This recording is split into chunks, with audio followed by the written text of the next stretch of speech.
Hey guys, tonight we're slipping into the cold and candlelit alleys of a medieval town. Right as midnight settles over the rooftops and everything quiets, except for the distant barking of a dog and the low, urgent moan of a woman in labour. You're not a guest or a mere observer in this story. You're the one people summon in the worst hours, when hope is nearly as faint as the flame you carry in your trembling hand. Each step you take toward that battered wooden door reminds you, this job is more a burden than a calling, and you probably won't survive it for long. But tonight, as always, you go anyway, because someone has to. So before we go any further, if this quiet space makes you feel even a little less alone, you can like the video and subscribe, but only if it feels right to your heart. And hey, I'd love to know where you're listening from. Are you lying awake in a quiet room at 2 a.m? Or maybe starting your day in a rainy city, eyes still heavy? Drop your time and place in the comments. Let's remind each other we're not alone out here. Now dim the lights, let your shoulders relax, and let's begin tonight's slow, strange journey. Together, here on Timeless Sleep. You trudge through narrow streets, ducking beneath low-hanging beams and bracing yourself against the familiar stink of mud and tallow smoke. The town has gone mostly silent, except for the scrape of your boots and the occasional splash as you dodge a puddle that's more likely sewage than rainwater. You can almost feel the whole settlement holding its breath, knowing somewhere, behind those cracked shutters, a woman is fighting for her life and the life of her child. She's waiting for you, the midwife, with all her hopes stacked upon your tired shoulders. Being called in the dead of night is a fact of your existence, and sleep has become more of a suggestion than a guarantee. Birth has no schedule, and neither do you. You're used to the sudden knock at your own door, the frantic child sent to fetch you, or the slurred voice of a husband too panicked to remember his own name. Sometimes you wonder if these midnight summons are designed to test your limits, both physically and emotionally. You never know what you'll find on the other side of a threshold. A quick, hopeful labour, or a night that will end in tears. You push open the door to a tiny cottage, and the inside is all shadows and anxious faces. The woman's family hovers uselessly, clutching rosaries, muttering prayers, or simply wringing their hands. There's a strange intimacy here. Strangers huddled together in shared desperation. Yet you're also aware of how much you stand apart. They need you, but they never truly welcome you. You might be the only thing between them and a family tragedy, but you're also a reminder of how fragile life is, how quickly it can unravel. The mother lies on a bed so small her feet dangle off the edge, her sweat-drenched hair plastered to her forehead. She sees you and relaxes, just a little. You do your best to look calm, to keep your own dread tucked safely out of sight. After all, you know how fast hope can turn to horror in this room. This is a world where mortality feels like a constant, unwanted guest, especially in the birthing chamber. Even the best midwife in Christendom, one with hands like angels and nerves of steel, can't guarantee a safe outcome. You start your work by the dim glow of a beeswax candle, the only luxury in a room otherwise starved of comfort. Your tools are few and battered. A knife, a length of rough linen, a handful of herbs tied in a muslin pouch. These are not instruments of magic, but of necessity. There's a lingering superstition that anything too polished, too refined, might be the work of a witch, and you don't need that suspicion hanging over you. It's cold in here. You pull your shawl tighter and ask someone to stoke the fire, even though you know the draft will snuff out the meagre warmth before it can reach the mother's shaking limbs. You check her pulse, her breath, the way her eyes flick to yours and away again. She's frightened. You're frightened.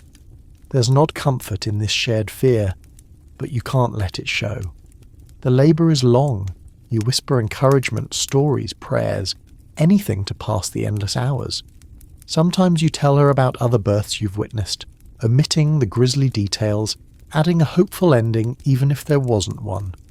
You wipe her brow with a rag that's already soaked through, offer her sips of boiled water, rub her aching legs.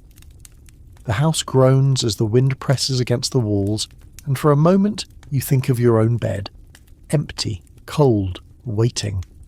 The pain rises and falls in waves, and the woman's cries become desperate. You glance at the family, their faces pinched and pale.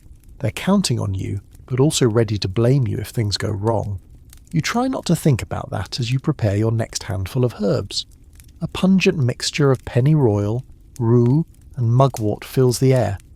You remember being taught by your own mother, or perhaps the village wise woman, memory blurring over time, that these are meant to ease pain, ward off evil spirits, and maybe, just maybe, coax a stubborn child into the world. The candle guttering on the windowsill flickers, throwing shadows that dance across the walls. Somewhere outside, an owl hoots, a sound once believed to be an omen of death. You press your lips together and keep working, even as sweat trickles down your back. You think of all the times you've done this, all the lives that have hung in the balance in rooms just like this. Sometimes you wonder if the stories about midwives living longer lives because they borrow years from the babies they deliver are true. Then you look at your own weathered hands and know it's nothing more than a myth. Your years are spent, not gained. A contraction racks the mother's body and you brace her legs, encouraging her to push. The air is thick with the metallic tang of blood and fear. This is where your reputation is forged or shattered. A single mistake, a misjudged moment, a forgotten prayer, a slip of the hand, and your name will echo in the village as a curse. No wonder so many midwives live alone, perched on the edge of the community like an unwelcome crow. The birth itself is not the clean, sterile affair that modern movies suggest. It is chaos and mess, heat and pain. The mother shrieks, and you shout encouragement, digging deep for the last scraps of hope. You know that sometimes the most important thing you can give is your presence, the sense that someone, anyone, is in control. Finally, with a sound that is more relief than joy, a baby is born. You lift the slick, wailing child into the flickering candlelight and do a quick check. 10 fingers, 10 toes, a strong cry. You wrap the baby in a threadbare blanket and hand it to the mother, who bursts into tears. There is a moment, a single heartbeat, where everything feels possible. You breathe out, and for an instant you allow yourself a sliver of pride. But you know better than to linger on that feeling. Already you're checking for complications, cleaning away the blood, making sure the afterbirth is delivered. You know how quickly things can go wrong. Postpartum bleeding, infection, the baby turning blue. Even when the first crisis passes, a second one can be lurking just out of sight. Once you heard a story about a midwife who claimed she could always tell which babies would live by, the way their mothers looked at them in those first minutes. You're not sure you believe it, but you still watch, quietly, noting every detail. There's a superstition that if you say the baby is strong too early, fate will hear and punish your hubris, so you say nothing and hope quietly. The family presses coins into your hand, their gratitude tinged with relief, and, sometimes, a subtle distance. After all, you've just witnessed something intimate, something raw. It's as though you now carry a piece of their vulnerability, and they're never quite sure what to do with you afterward. As you gather your things to leave, the house already feels changed. A baby's first cry echoes through the rafters, and for a moment it feels like a victory. You step outside into the pre-dawn chill, pulling your cloak tight around you, and the world feels both larger and emptier than it did before. Your feet ache, your hands tremble, and you know that somewhere, not far away, another call might be coming soon. Rest is a fleeting privilege. There's a quiet shame to this work too, an unspoken understanding that midwives are essential but never celebrated. You're there for life's messiest moments, but you'll rarely be thanked in public and never remembered in song. Sometimes, in the blue hour before sunrise, you think about all the women who came before you, trudging through their own mud and misery, clutching at their shawls and their fading hopes. It's a kind of legacy, brutal, anonymous, and unending. The hardest part is knowing how much depends on you and how little control you really have. There are nights when you sit by the fire, staring into the embers, replaying every decision you made. Did you tie the cord too soon? Did you miss a sign of fever? Was there something you could have done, some secret skill or prayer that would have turned the outcome? Historians still argue whether midwives of your era were the heroes or the scapegoats, and you're not sure you know the answer yourself. You've seen it all. The triumphs, the tragedies, the small mercies and the lingering griefs. You've learned to keep your head down, to listen more than you speak, to trust in your own experience when everything else feels uncertain. Sometimes you wonder if you've grown too hard, too weary, but then you remember the way a mother's face softens when you hand her a healthy child, or the hush that falls over a room when you announce a successful birth. For a moment, you feel seen. You make your way home as the sun begins to rise, the street still empty, your mind churning with the night's events.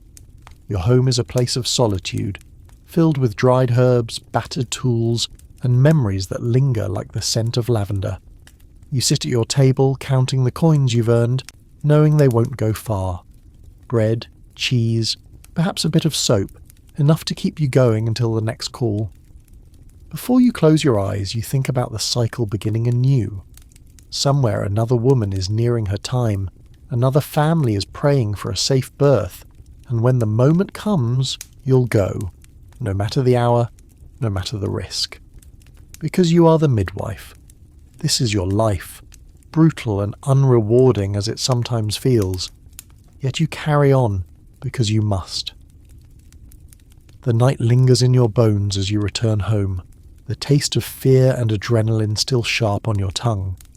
There is never really time to rest, not for a medieval midwife, not with the way your world spins on secrets, herbs, and half-whispered myths that travel faster than sunlight through the village. By the time you wipe your hands on your apron and swallow a mouthful of stale bread, you know the truth.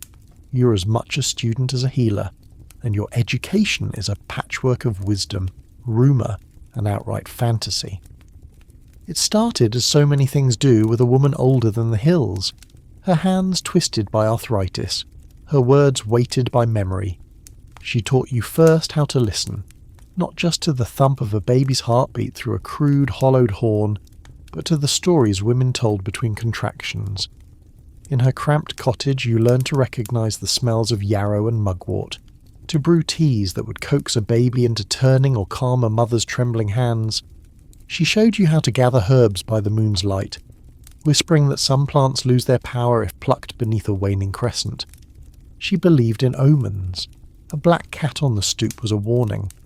A sudden rainstorm before a birth meant the child would cry often, or so she said. You didn't dare question her. Not then. In truth, you still look twice at stray animals crossing your path, still mutter a prayer if the thunder cracks during labour. For all the magic in her instructions, there were just as many rules rooted in the grimmest realities. Clean hands, always. Boil the linen strips if you can spare the wood for a fire. Sharpen your knife, but hide it from anxious eyes. There was a memory too of that old woman holding a pouch of dried herbs up to your nose. Angelica, perhaps, or something more pungent, and warning that the wrong mixture would do more harm than good. Her voice lingers in your mind as you go about your rounds, echoing in moments of doubt. Most of your learning, though, is improvisation. There are no medical texts written for women like you, and the church frowns on those who claim to know too much. What you do know has been handed down, word of mouth and muscle memory from midwife to midwife. Sometimes you learn by doing, sometimes by failing, and every lesson is paid for in sweat, tears, and sometimes blood. You know the way a baby should lie, curled just so in its mother's belly. You can tell when the birth is wrong. The child twisted sideways, the mother's face gone grey with exhaustion. You know how to massage a cramped limb, how to coax a reluctant body into the rhythm of labour. You've memorised the prayers for easy birth and the ones for a soul slipping away. Every village has its own version, and you never know which will be demanded by a family desperate for hope. Superstition clings to you like a second skin. There's a whole village vocabulary built on childbirth, words meant to soothe, words meant to warn, and a few words you're never supposed to say out loud. The local priest warns against relying on pagan tricks, but the same priest's sister called for you in the middle of the night, pressed a silver coin into your palm, and begged you to save her child with one of your charms. You keep the coin in a jar on your mantle, a quiet reminder that faith and fear run side by side. Sometimes, in quieter moments, you find yourself sorting through your bundles of herbs. Sage for cleansing, fennel for milk, comfrey for healing bruises. You know which ones are safe, which ones are strong enough to bring on a labour that's dragging too long.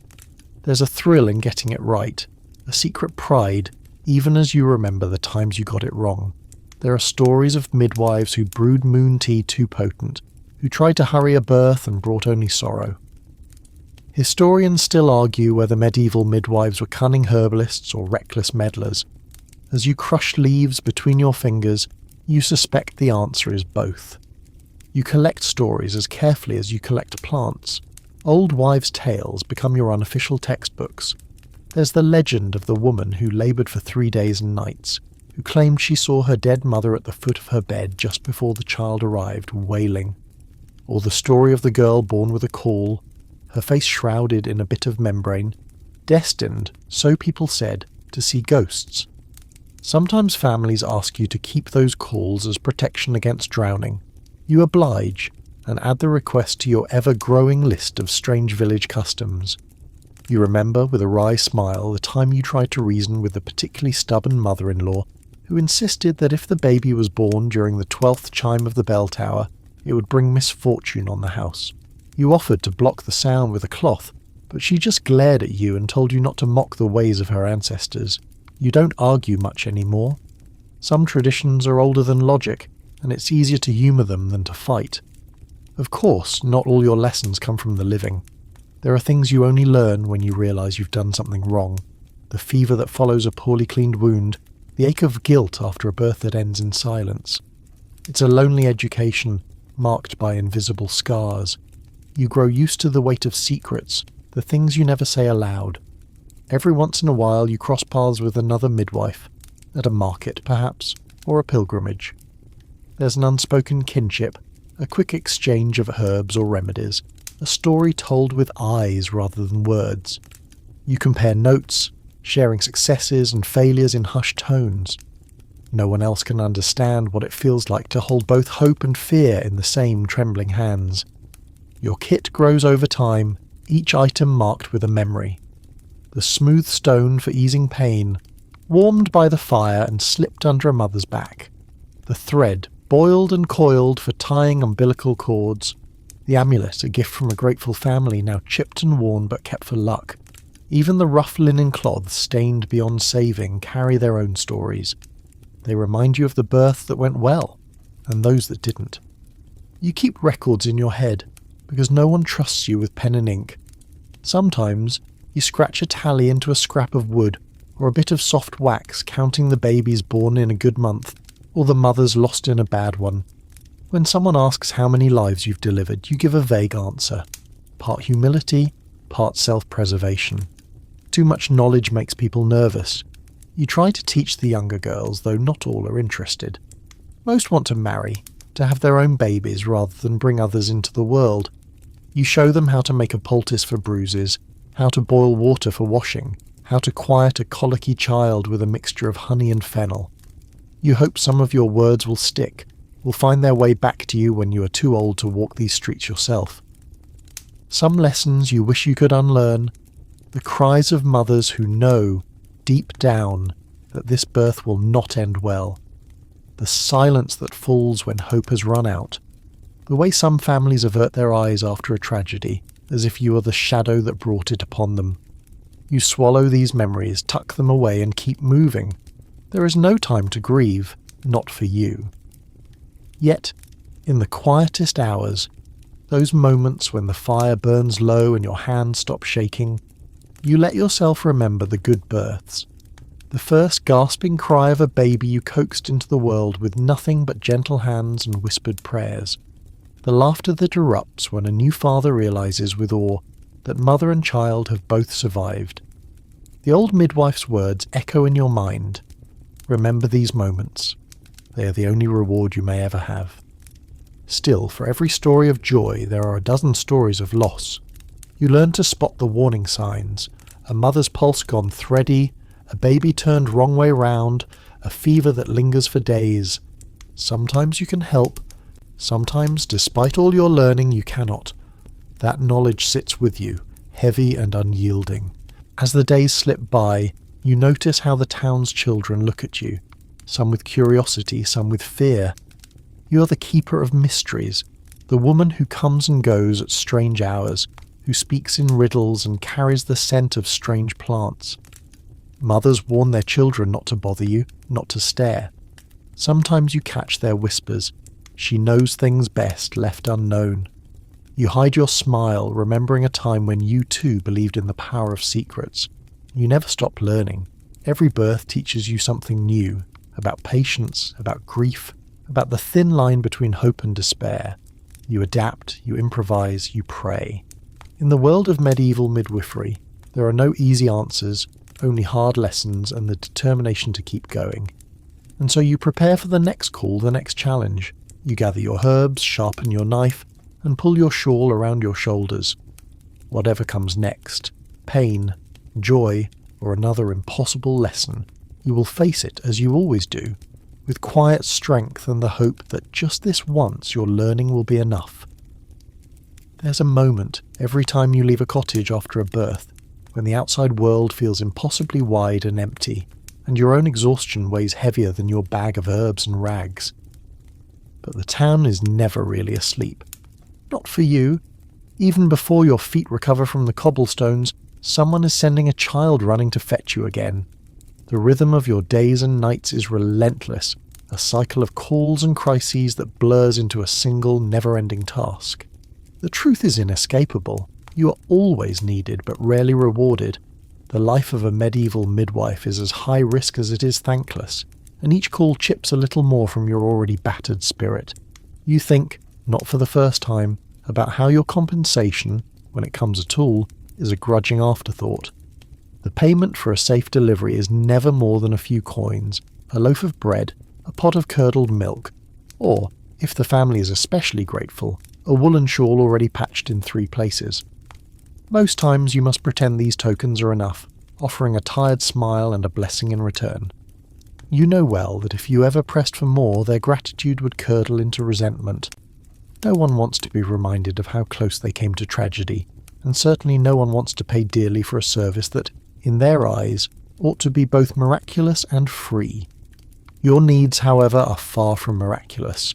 You must eat, must mend your roof and patch your own thin shoes. Even buying candles for the midnight calls is a small luxury you measure carefully. You stretch what little you have, grateful for the seasons when herbs grow thick by the riverbank, or a neighbour's hen lays extra eggs. There is a certain satisfaction in making do, in turning scraps and leftovers into something barely sufficient. Still, there are days you can't help but wish for a softer life, a bed that isn't cold, hands that aren't always raw and cracked, a night without interruption. Yet the risks you face far outstrip these small rewards. Every labour is a new gamble, a fresh set of dangers waiting behind a mother's screams. You know the hazards by heart, each one a ghost that sits beside you as you work. Prolonged labours that steal the strength from women's bodies. Fevers that come on suddenly, leaving only shivering and a damp brow in their wake. Bleeding that won't stop, no matter how tightly you bind the belly or how many prayers you whisper under your breath.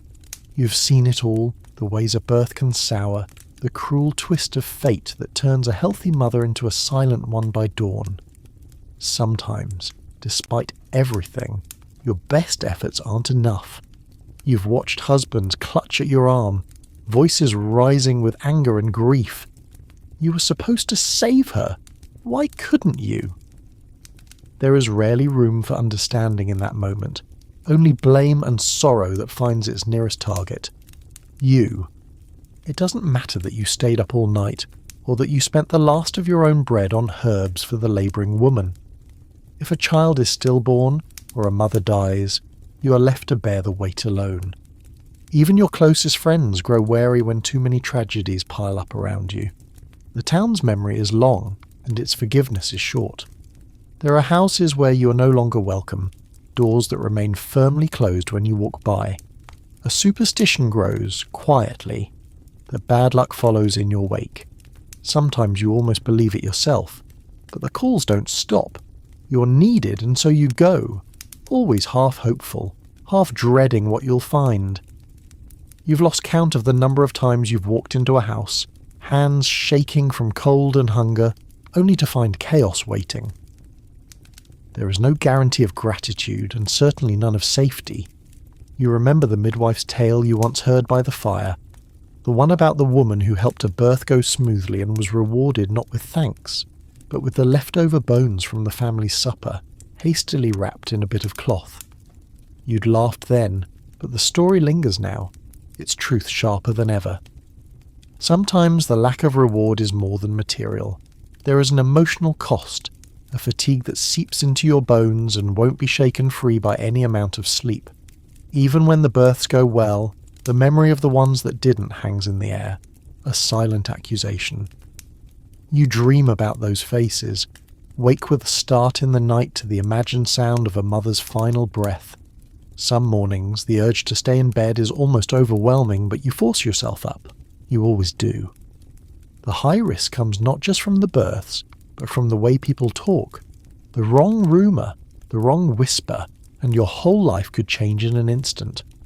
If someone decides you have a bad hand, that you bring death or misfortune with you, then all your knowledge and kindness count for nothing. You remember what happened to the last midwife in the next town over. She was blamed for a series of stillbirths, driven from her home by angry villagers. No one has seen her since. Some say she ran away, others murmur darker fates. Historians still argue whether women like you were scapegoats for nature's cruelty, or simply convenient targets for a community desperate to find meaning in their suffering. You do what you can to stay in the good graces of the townsfolk. A kind word here, a small favour there. You deliver bread to the widow down the road, offer to watch a neighbour's children while she rests. Still, you know your place is always precarious. You are both trusted and feared, a necessary presence they would gladly do without if only fate allowed it. Sometimes a family tries to pay you in promises. We'll look after you when you're old, or next time we'll give you something better. You smile, knowing these words are as thin as the broth they serve you after a long night. You've heard them too many times to believe in them. The world of the medieval midwife is built on bargains never kept, hopes never fulfilled. There is one small mercy, though, a strange kind of camaraderie among those who work on the fringes. The village healer, the old grave digger, the travelling peddler who sells his wares at the edge of town. You swap stories, warnings, and the occasional scrap of food. Sometimes you sit together in the tavern's dim light, sharing a silence more honest than words. No one else knows what it means to live this way, always teetering between necessity and suspicion. You have a particular memory that always returns on the darkest nights. The time a noblewoman sent for you, her messenger arriving on horseback in the middle of a storm. She needed you, urgently. Her own physician had failed her, and she wanted the village midwife instead. You arrived, dripping and shivering, only to be treated like a servant, never addressed directly, always spoken about as though you were just another tool. When the birth finally ended, safe for both mother and child, you were given a single coin and shown out through the servant's door. It was a reminder that even when your skills surpass those of learned doctors, your status remains unchanged. Yet you return again and again to the same cottages and manors, the same familiar faces and nameless ones. You deliver their children, soothe their fevers, bury their secrets. The risk is constant, the reward fleeting. Sometimes the only comfort is knowing you are needed, that your hands can bring life even when your heart feels empty. There are moments, rare and precious, when you do feel valued. A family bakes you a loaf of sweet bread, wraps it in a fresh linen, and presses it into your hands with tears in their eyes. A child you helped deliver brings you wildflowers, shy and smiling. These small gestures linger longer than coins or promises. They remind you for a moment that your work matters, even if no one says it aloud. You've learned to guard your heart, to expect little and give much. You wonder sometimes how you have not grown bitter or hard. But then you see the relief in a mother's eyes, the first laugh of a newborn, and you remember why you keep going. It isn't the reward, not really. It's the chance, however slim, that you can make a difference, however fleeting. But as the years pass, the risks accumulate. Your hands grow stiffer, your back aches more each morning, and the knowledge that a single mistake could cost you everything never leaves your mind. You're haunted too by the stories other midwives tell, the ones about being blamed for every misfortune, chased from villages, or worse. You carry those stories with you, reminders of just how thin the line is between trusted healer and outcast. There is too the ever-present risk of illness.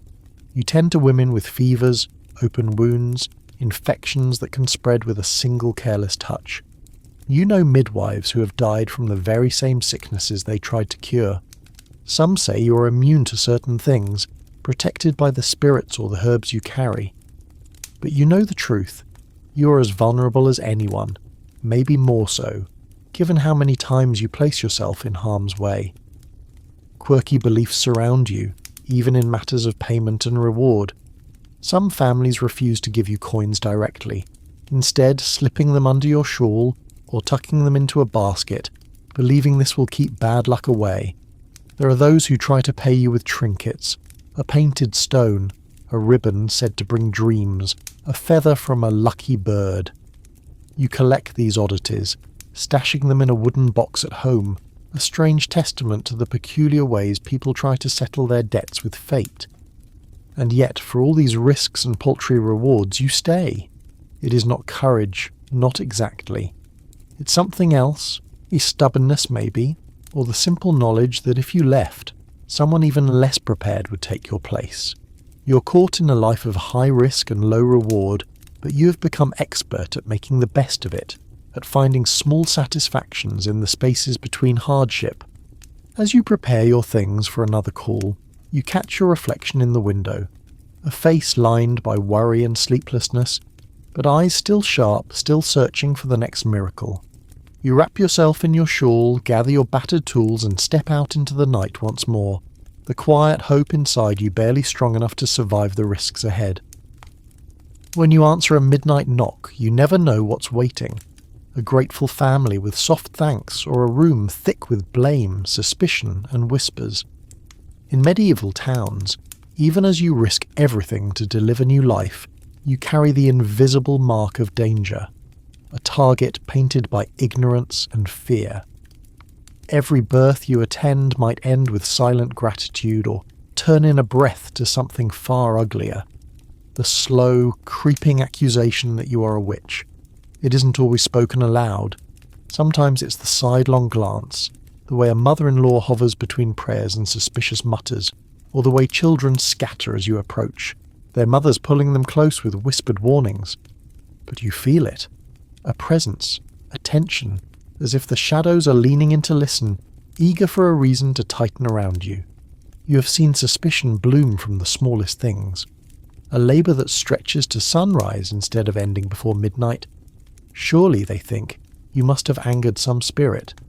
A birth that ends in stillness, no matter how many herbs you brew, prayers you recite, or hands you hold. It only takes one tragedy for the tide to turn. Families that once welcomed you with soup and warm bread start locking their doors, looking away in the market, crossing themselves as you pass. The air is thick with old superstitions. Some believe a midwife's touch can shape a baby's fate for life. Others fear you can curse a family for generations if you're wronged. It doesn't help that your very tools, your herbs, your charms, the odd assortment of stones and tokens, are viewed with suspicion.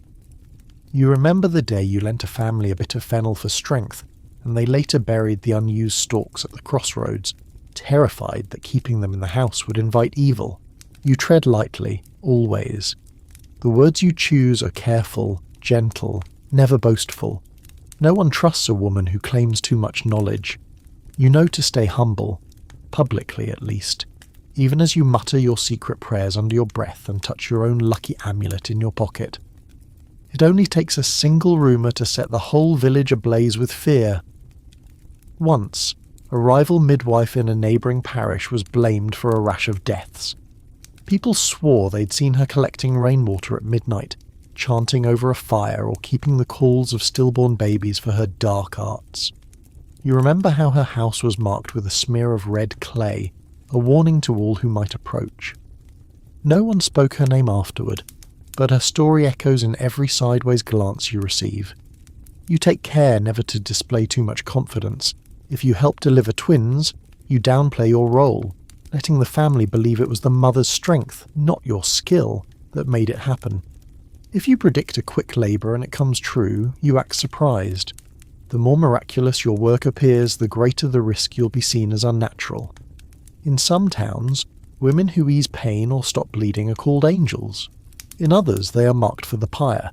There's a strange shifting boundary between what the village asks of you and what it will tolerate. You're expected to know secrets, to work small wonders, but only within the narrow band of acceptability. Go too far, heal a wound too quickly, cure an illness that should have been fatal, and suspicion follows. At the same time, if you fail too often, if tragedy visits too many families in too short a span, you are just as vulnerable. It's an impossible tightrope. Be helpful but not too skilled, be knowledgeable but not wise. The blame that follows a failed birth is swift and merciless. It is easier for people to blame a midwife than to face the randomness of fate, or the limits of their own prayers. You remember a winter when the flu swept through your village, stealing mothers and babies alike. It didn't matter that you worked until your hands bled, or that you spent your last coins on remedies. All people saw were the coffins lined up at the churchyard, the silent rooms where laughter had once lived. "She brings death," they whispered. "Her herbs are cursed." It doesn't help that many of your methods seem mysterious, even to those you help. You remember using a poultice of crushed garlic and honey for infection, an old remedy passed down through generations. When the swelling in a child's arm faded, some called it a miracle. Others whispered that it wasn't natural, that the garlic was a sign of the devil's work. You can't win. When you succeed, it's suspicious. When you fail, it's your fault. Some superstitions verge on the absurd. You once caught a woman spitting behind you, a common trick to ward off the evil eye. Another time, a family insisted you must never pass the baby over the threshold, fearing it would bring misfortune. One house demanded you always leave by the same door you entered, so as not to break the circle of protection. You go along with these rituals because arguing only stirs up more suspicion. There are whispers, too, about your own body. Midwives are often older women, sometimes unmarried or widowed. Their lives lived on the edge of the community. In a world that values women only as wives or mothers, your independence is both unsettling and dangerous.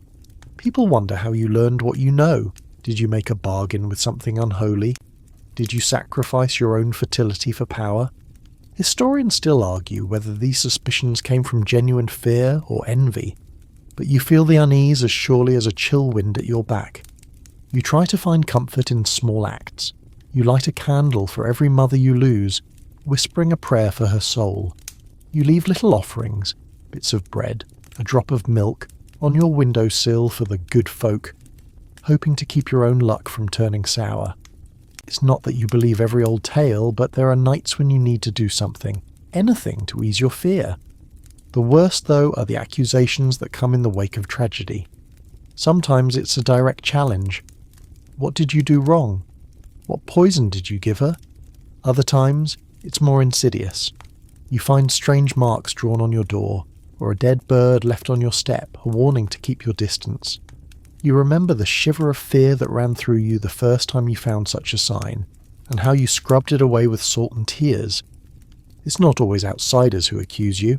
Sometimes it's the very women you helped in the past, desperate for someone to blame when things go wrong. They might have praised you last season, calling you a miracle worker, but now they mutter that you were jealous, that you cursed their family out of spite. You learn quickly that gratitude is fleeting, but suspicion can linger for years. You keep your head down, try to avoid the gatherings where people gossip and point. At church, you stand in the back, eyes lowered, hands folded. Even so, you feel their stares, their discomfort. The priest preaches about the dangers of witchcraft, and though he never names you, you sense the eyes that flick in your direction. You wish you could disappear, or at least make yourself small enough to escape notice. You become adept at reading the room, at sensing when a question is just curiosity and when it's something more dangerous. You give vague answers, never revealing all you know. If asked about a difficult birth, you say it was God's will or that the stars were unkind. Sometimes you blame yourself, hoping your humility will soothe their fears. You keep your remedies hidden in plain sight, labelled as blessings or gifts from nature.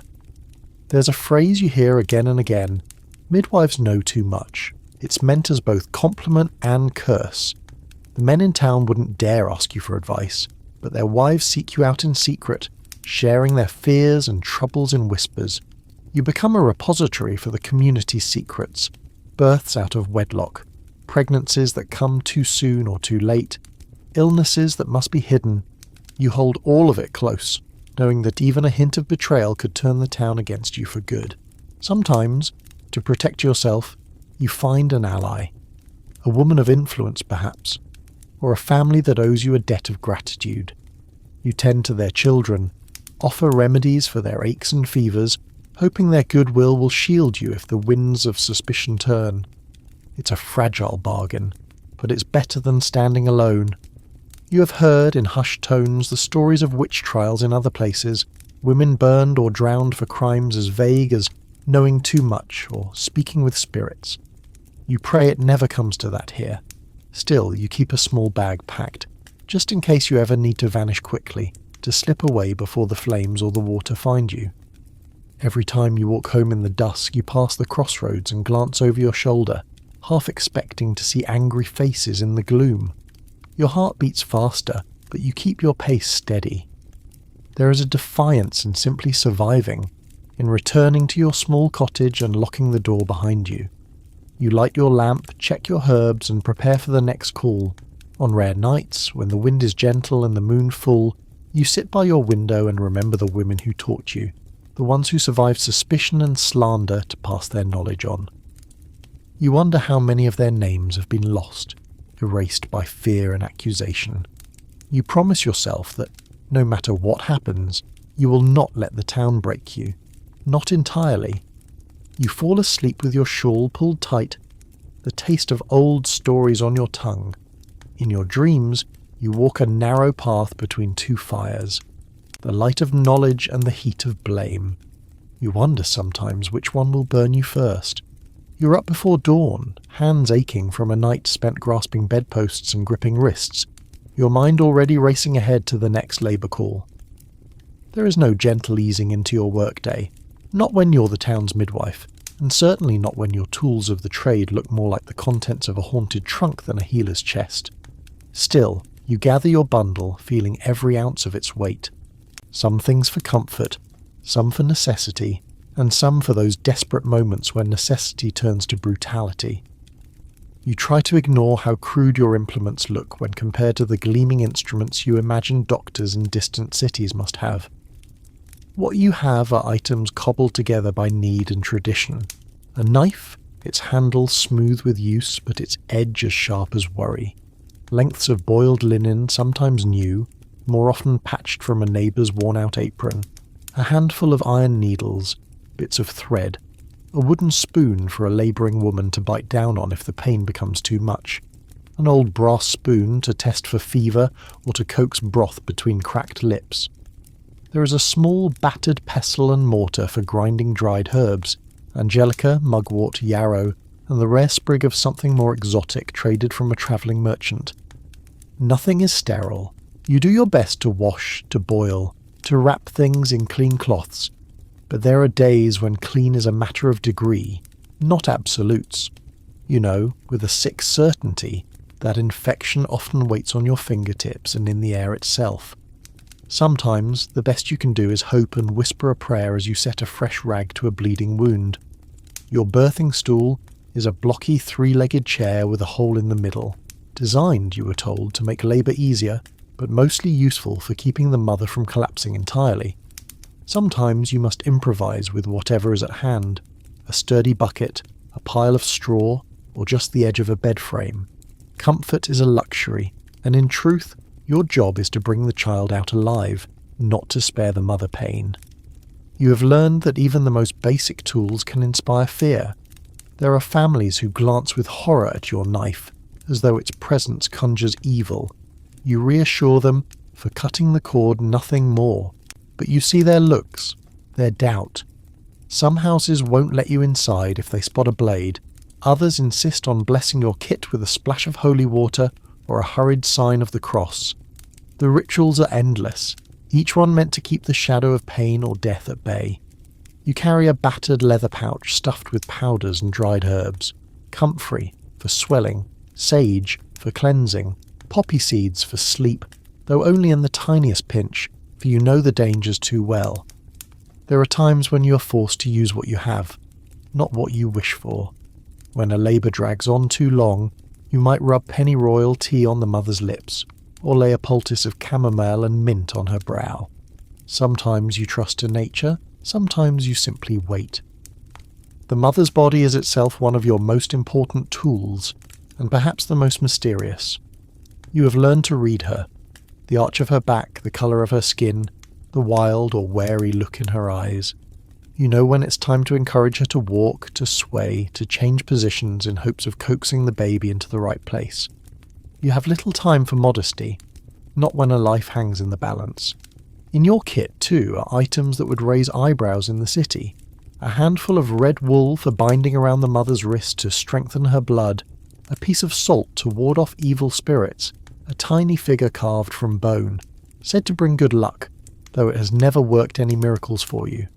Families will ask for all manner of charms and tokens. You comply because it costs you little, and because their belief can sometimes calm a woman more than any herb.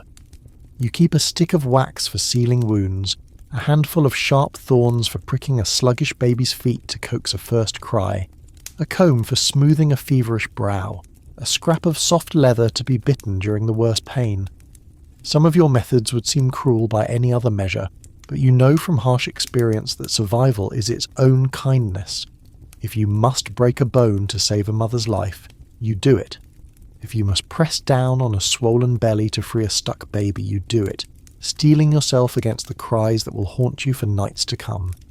Sometimes the instruments you use are little more than your own hands, skilled, scarred, trembling from fatigue or cold. You've learned to guide a breech birth with fingers alone, to turn a stubborn shoulder or free a tangled cord. These are dangerous, desperate manoeuvres, and you only attempt them when every other hope is lost. Even then you pray, for more has been lost than saved in these moments. There is a tale, one all midwives know, of the midwife who broke a child's collarbone to save the mother, and though both survived, the family never spoke to her again. Pain is your constant companion. You carry a flask of rough wine, more often for the mother than yourself, but sometimes you steal a sip when your nerves threaten to give way. You sing softly, the same lullabies your own mother used, hoping to comfort as much as to distract. When there is nothing left to try, you whisper stories of babies born with a call who grow up to see the future, of mothers who survived impossible odds, of guardian spirits who linger in the rafters to watch over the new life. There are implements you wish you had, a curved forceps, a safe needle for stitching torn flesh, a true antiseptic to ward off fever. Sometimes you hear rumours of such tools, far off in the great cities or in the hands of foreign doctors, but they might as well be stories of dragons and miracles for all they help you. In your world, necessity is the only law, and you make do with what you have. Sometimes your tools are blamed for the very things they are meant to prevent. You remember a night when a mother's bleeding wouldn't stop, no matter how tightly you packed the wound, or how many prayers you spoke. When she died, her husband accused your herbs, your sharp stone, your hands. He threw your pouch into the fire, shouting that you'd killed her with your magic. You stayed silent, watching the flames, knowing that nothing in your kit could have changed fate that night. There are lighter moments too, though they come rarely. Once, a child you delivered years before came to your door with a painted stone, declaring it the best lucky rock for your pouch. Another time, a new mother insisted you keep her knitted mittens as a token, though they were several sizes too small.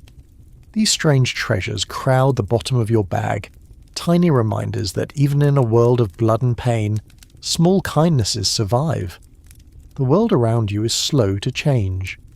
New methods come by rumour or by accident, a traveller passing through, a merchant with a bottle of foreign medicine, a tinker who claims to have seen a doctor deliver a child with nothing but a silver spoon and a charm.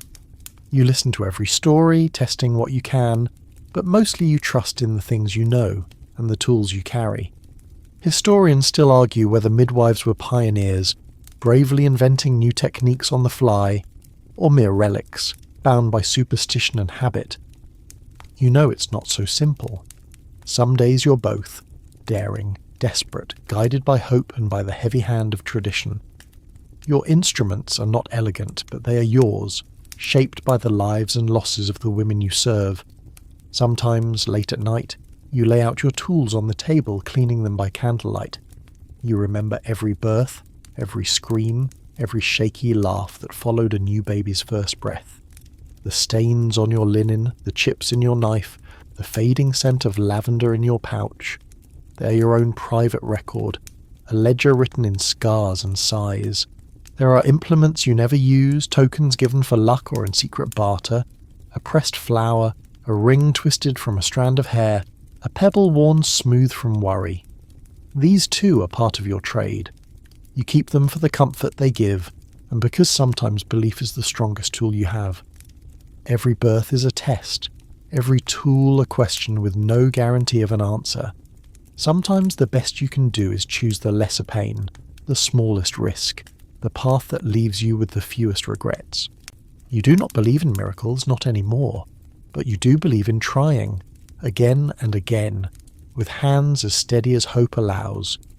In the end, your kit is a reflection of your life, a jumble of necessity and hope, of brutality and care, of pain and persistence. You shoulder it every morning and every night, never knowing if what you carry will be enough. And as you walk out your door into the dawn, you hold the handle of your knife a little tighter, whispering a wish, not for perfection, but simply for the chance to make it through another day, to help one more mother, one more child with the tools you have and the skill you've earned, one harsh, hopeful breath at a time. Even as you make your way from birth to birth, your every movement shadowed by the weight of necessity, you're reminded, constantly and sometimes painfully, how superstition clings to your calling like smoke to your clothing.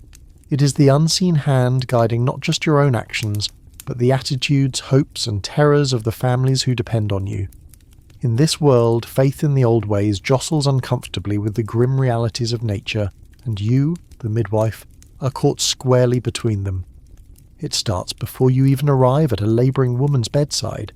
There are the household rituals, doors left ajar to let the soul in and out, a piece of iron placed beneath the mattress to ward off evil spirits, or a string of garlic bulbs draped over the bed's headboard to keep witches at bay. Sometimes a father insists on hanging a pair of his boots from a rafter, claiming it confuses the bad luck that haunts a house in the hours before a child is born. You don't protest. You let them have their charms and talismans. If nothing else, they provide a sense of control in a world where so much is beyond anyone's power. The mother, often as superstitious as those around her, might demand you recite a prayer over her belly before you lay a hand on her, or insist you anoint her brow with holy water before the first contraction truly bites. You comply, blending your practical skills with whatever rituals ease her fear. There are times you wonder if belief itself, even more than your herbs and compresses, is the strongest medicine you possess. Of course, you're expected to know the difference between helpful and harmful superstitions. You've seen a mother nearly choke on a protective charm. An old coin tied around her neck with twine, supposed to keep away spirits but more likely to cause panic when it comes loose during a long push. You quietly remove it, tuck it beneath her pillow, and mutter a half-blessing as you do. If the family notices, they say nothing. They trust you to know which old magic can safely be bent and which should not be broken. But you cannot ignore the way these beliefs shape every stage of the birth. When the baby is slow to come, someone will always suggest a charm or a spell, a prayer to St. Margaret or the burning of juniper in the corner. Sometimes you let them, smoke curling through the rafters. prayers mingling with your own whispered encouragements. Sometimes you must step in, gently but firmly, when a ritual risks more harm than good. You've seen women exhausted by being forced to change positions every time the clock strikes, or made to drink foul-tasting brews that do little but sap what little strength they have left. Your own understanding of medicine is both bolstered and undermined by these traditions. What you know, you have learned from a mix of sources: an old midwife's warnings, a neighbour's advice, a scrap of folk rhyme whispered at a market. Sometimes the superstitions overlap with reality. Mugwort really can calm the nerves, and chamomile eases pain. But for every helpful tradition, there is another that threatens disaster. Powders that stop the labour cold, amulets that leave bruises, faith in the wrong prayer when action is needed. Sometimes when you return home in the early light, you find yourself questioning everything. You replay every ritual, every remedy, every word you spoke in the birthing room. Did you give in to superstition when you should have trusted your skill? Did you risk angering the family by insisting on a practical step instead of an old custom? There are no easy answers. Historians still argue whether medieval superstition was mostly a comfort or a curse, whether it kept people safe or left them blind to the truths right in front of them. You keep a few rituals of your own, if you're honest. Before every call, you run your thumb along the grain of your wooden spoon, always 3 times, never 2. You tie your hair back with a ribbon given by your teacher, convinced, despite yourself, that it keeps your mind sharp and your heart steady. You add a pinch of salt to every pot of boiling water, not just to cleanse, but to honour a promise you made to yourself after your first tragic loss. Sometimes you wonder if you are more a priestess than a healer. Your life is full of ceremonies, small and large, public and secret. You anoint, you bless, you whisper charms under your breath when you think no one is listening. There are days when it feels like the real battle is not against infection or blood loss, but against the swirling tide of fear and hope, of belief and disbelief that threatens to overwhelm the birth chamber. The superstitions can be small, almost sweet. A mother who insists her newborn's first bath be in rainwater, collected during a full moon, or a grandmother who brings a scrap of cloth embroidered with protective runes to wrap around the baby's wrist. You oblige these customs, knowing how deeply they matter. For many, tradition is comfort, a thread that binds them to all the mothers and midwives who came before. Other beliefs, though, are more dangerous. You remember the time a labour stalled and the family's matriarch demanded you find a black hen, believing its sacrifice would speed the birth. You refused, and for weeks after, the family avoided you at the market, whispering that you'd brought misfortune upon their house. Another time, a frightened husband nearly started a fire by burning bundles of dried nettle in every corner, convinced it would keep death away. It was all you could do to redirect his efforts toward boiling water and fetching clean linens. Not all superstitions are born of ignorance. Many have a logic all their own, shaped by generations of trial and error. You have learned to respect them, even as you sought them in your mind. Useful, harmless, or potentially fatal. There is an old rhyme you repeat to yourself. What soothes the heart may heal the hand, but what clouds the mind may bury the land. You repeat it whenever you are forced to choose between pleasing a family and doing what is right. You see the same tug-of-war in the faces of other midwives. When you meet at the market or in the shadows of the churchyard, there are always stories to share. Tales of charms that worked, of spells that seemed to backfire, of prayers whispered for babies who survived against all odds. There is laughter too, rueful, tired laughter over the oddest requests, tying bells to the labouring woman's feet, hanging onions in every doorway, hiding coins under every pillow. You remember with a smirk the story of old Agatha, a midwife from the next village who convinced an entire family that humming a certain song would bring good luck during a difficult birth. They sang it for hours, and the baby arrived healthy. Whether from the music or the mother's perseverance, you'll never know. For years afterward, the tune became part of that village's tradition. You can't decide whether Agatha was a genius or just very, very tired. You sometimes wonder how much of your reputation depends on these little tricks, on your willingness to nod gravely at the mention of a household charm, or to offer a knowing smile when asked for a blessing. People want to believe you have access to mysteries they cannot grasp. There is a power in this, but also a danger. If you stray too far from their expectations, if you are too skeptical or too slow to join in their rituals, you risk being branded an outsider or worse. At times you have used superstition to your own advantage. When faced with a mother too frightened to push, you have been known to sprinkle a few dried rose petals under the bed, pretending it's an old charm for courage. You have held a cold stone in your hand and declared it would draw out the pain, if only to give her something to focus on besides fear. Sometimes, a simple distraction is the most potent magic you possess. But you never lose sight of the line between comfort and harm. There are moments when you must put your foot down, gently but firmly. No, you will not allow a sickly child to be left outside overnight, no matter what the old tales say about tricking death. No, you will not pour scalding water on the doorstep to drive away evil. Your heart aches for those who believe these things, for the mothers and babies lost to rituals that offered nothing but false hope. The most difficult nights are those when you are forced to fight superstition in silence. When a child is stillborn, or a mother fades after days of fever, there are always whispers, blame looking for a home. She must have forgotten a blessing, they say. She didn't speak the right prayer. The urge to shout the truth is strong, that sometimes no amount of ritual can turn the tide, that birth is as much luck as skill, as much fate as faith. But you say nothing. You cannot afford to alienate those who depend on you, not even when their superstitions make your work twice as hard. There is a secret pride, though, in your ability to navigate this tangled web. You know when to humour, when to redirect, when to quietly ignore. You have become a master of compromise, a silent negotiator between old magic and new reality. It is a skill no one teaches, one learned only through sleepless nights and too many close calls. The superstitions are never truly banished, no matter how many healthy babies you deliver or how many mothers you bring safely through the fire. They are part of the air you breathe, the water you draw, the stories you hear in every doorway and at every bedside.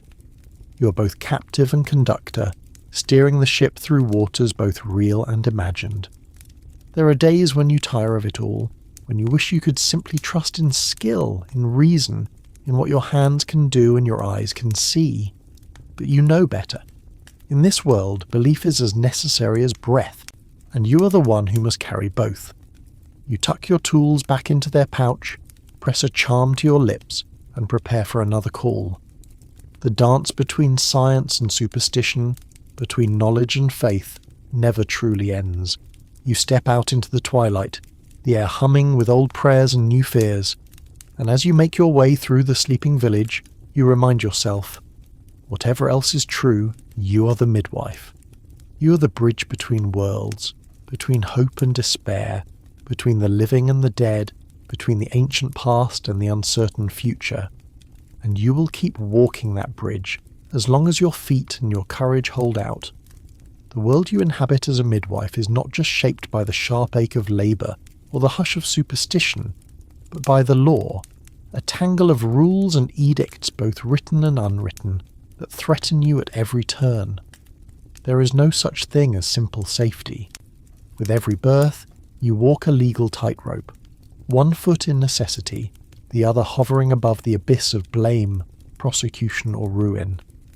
It is another layer of risk, often invisible but always ready to snap shut around you. The moment a woman's pains begin, it isn't just her family who waits with bated breath, but the larger gaze of the town and the unseen eyes of authority. You are trusted with life's greatest secrets, but also scrutinized in a way that no man in your village is. The laws concerning midwives are often vague, shaped as much by rumour as by parchment. Sometimes they're delivered in a preacher's stern sermon, other times in the whispers traded across the market square. Some laws come from the local lord, others from the church, and a few are simply ancient customs, binding as iron and just as cold. You remember, with a bitterness you've learned to swallow, how the parish priest once reminded you, in front of a full church, that No woman should meddle in the mysteries of life and death. It didn't matter that the village needed you, that their own wives and daughters would suffer without your hands. You felt his words settle over your shoulders like a heavy cloak, a warning, but also a threat. There are rules you must memorize, like spells. You must always have witnesses at a difficult birth. If a child is born deformed, or if the mother dies, you need someone to swear that you did your best. You must never, ever perform a baptism unless a priest is unreachable, and even then you must whisper the rite quietly, praying no one will later accuse you of blasphemy. The law allows you to save a soul in the hour of need, but not to usurp the holy office. The most dangerous cases are those in which a birth goes terribly wrong. If the baby dies, or if the mother succumbs to fever, the law may seek a scapegoat, and more often than not it finds the midwife. You remember stories of women hauled before the local court, accused of maleficium, sorcery, or unknowing murder for failing to prevent a tragedy. The charges are vague enough to suit any grudge, and the punishment can be as mild as a public shaming or as final as exile. You know, in your bones, that the wrong outcome could cost you everything. Your reputation, your home, even your freedom. There are more subtle legal hazards too. You must keep the secrets you learn during births, illegitimate children, suspicious bruises, whispered confessions. To betray a family's trust is to risk ruin, but to conceal a crime can make you an accomplice in the eyes of the law. If a woman bears a child out of wedlock, you might be questioned as to the father's identity. If an infant dies unexpectedly, you may be summoned to testify at an inquest. In either case, your words carry the weight of life and death, but your own standing is always precarious. The Church's authority looms especially large. Priests may be your greatest allies, or your fiercest enemies. Some quietly support your work, knowing that without you their flock would dwindle. Others preach against you, seeing your knowledge of birth and body as a challenge to their power. The sacrament of baptism, the doctrine of original sin, the mystery of the soul, all are tangled up with the act of birth, and you are caught in the middle. You have learned to walk a careful line, never claiming too much knowledge, never showing too much confidence. If you are summoned to the manor house or the rectory, you make certain to carry a token of humility. A worn rosary, perhaps, or a scarf embroidered with a saint's image. You accept whatever payment is offered, never haggling or boasting. A proud midwife is an easy target for resentment. Sometimes you're asked to act as a witness, to sign your name or mark a document, swearing that a child was born alive or that a mother's death was God's will. You do as you must, even when your conscience stirs uneasily. You remember the old stories, women accused of swapping healthy babies for sickly ones, or of hiding birth defects from the authorities. Historians still argue whether these rumours were ever true, or simply convenient lies to cover up the town's own failures and fears. You have heard tales, too, of midwives forced to undergo humiliating examinations, their hands or tools searched for signs of sorcery. In some places, women are forbidden to teach others their craft. In others, you are required to report every birth to ensure the parish records are kept complete. The rules shift with every passing year, every new lord or bishop. You keep your ear to the ground, always wary of what might change next. One of your greatest fears is being summoned to testify at a church court. The proceedings are shrouded in ritual and dread. You would be called to stand before men whose lives are nothing like yours, whose understanding of pain and blood and fear comes only from sermons and scripture. They would ask questions in a language you barely understand, Latin words twisted around your fate. You've heard of women who broke down under the pressure, whose confusion was taken for guilt, whose silence was interpreted as proof of witchcraft. So you are cautious. You keep your records in your head, never writing anything that might be used against you.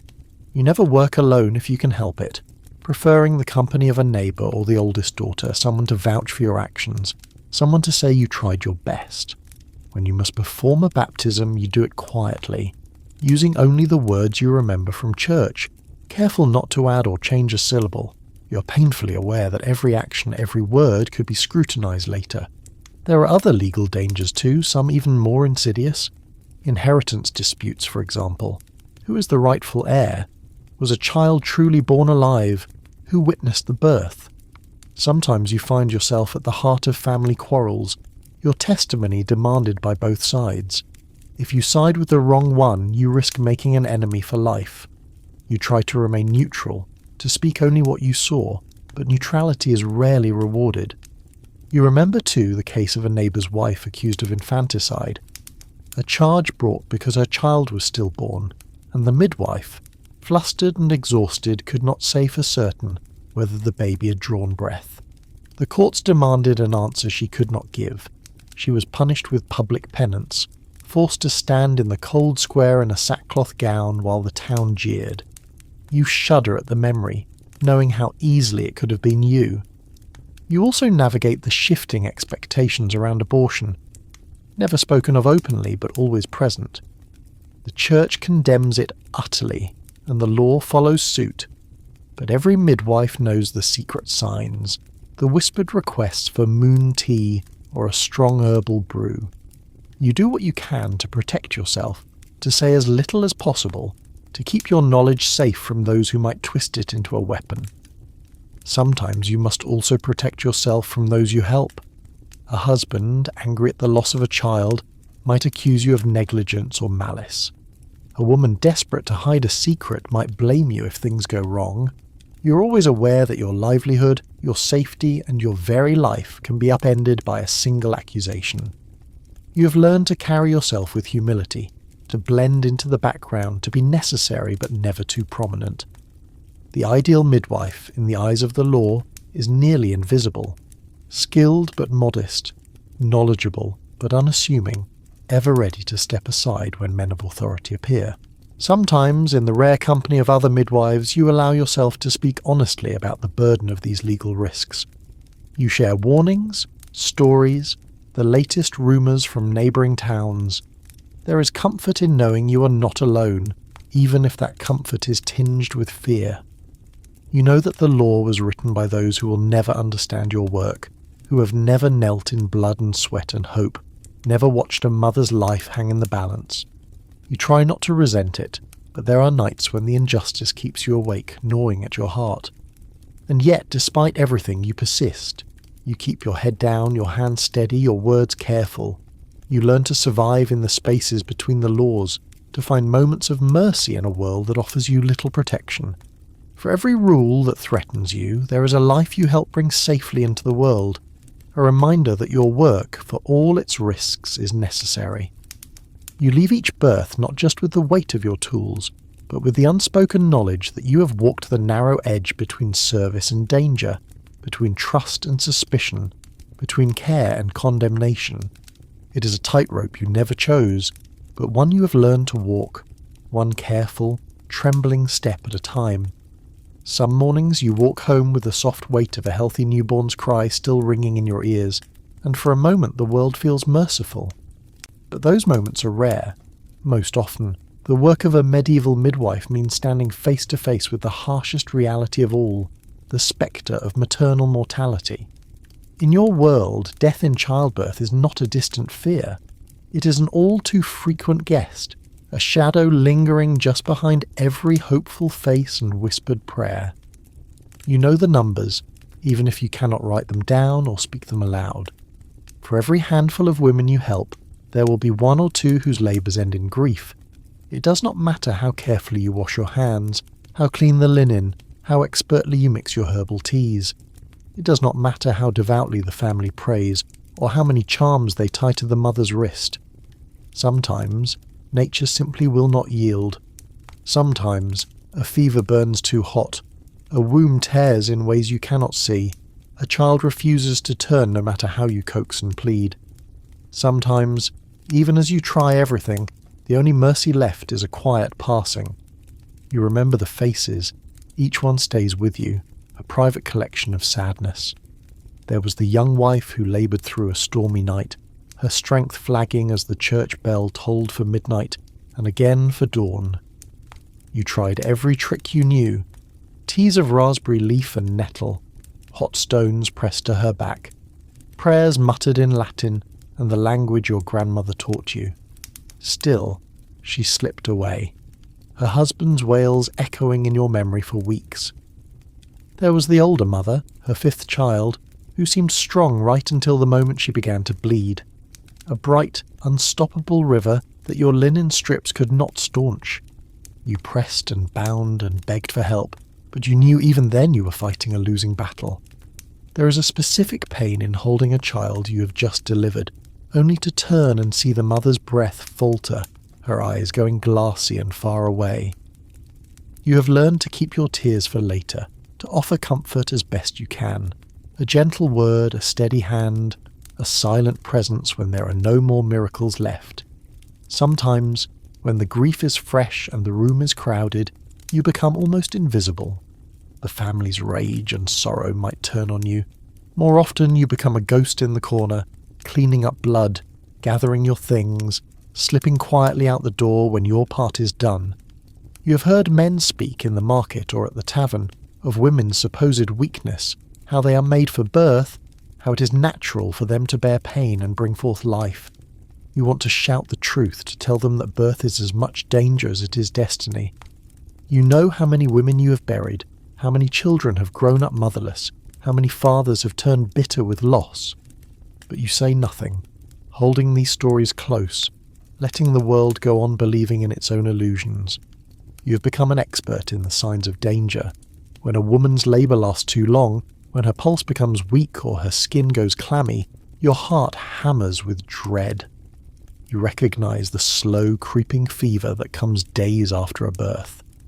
The one that leaves a mother delirious and sweating, her wounds swollen and foul-smelling. You know the look of a woman who's about to bleed to death.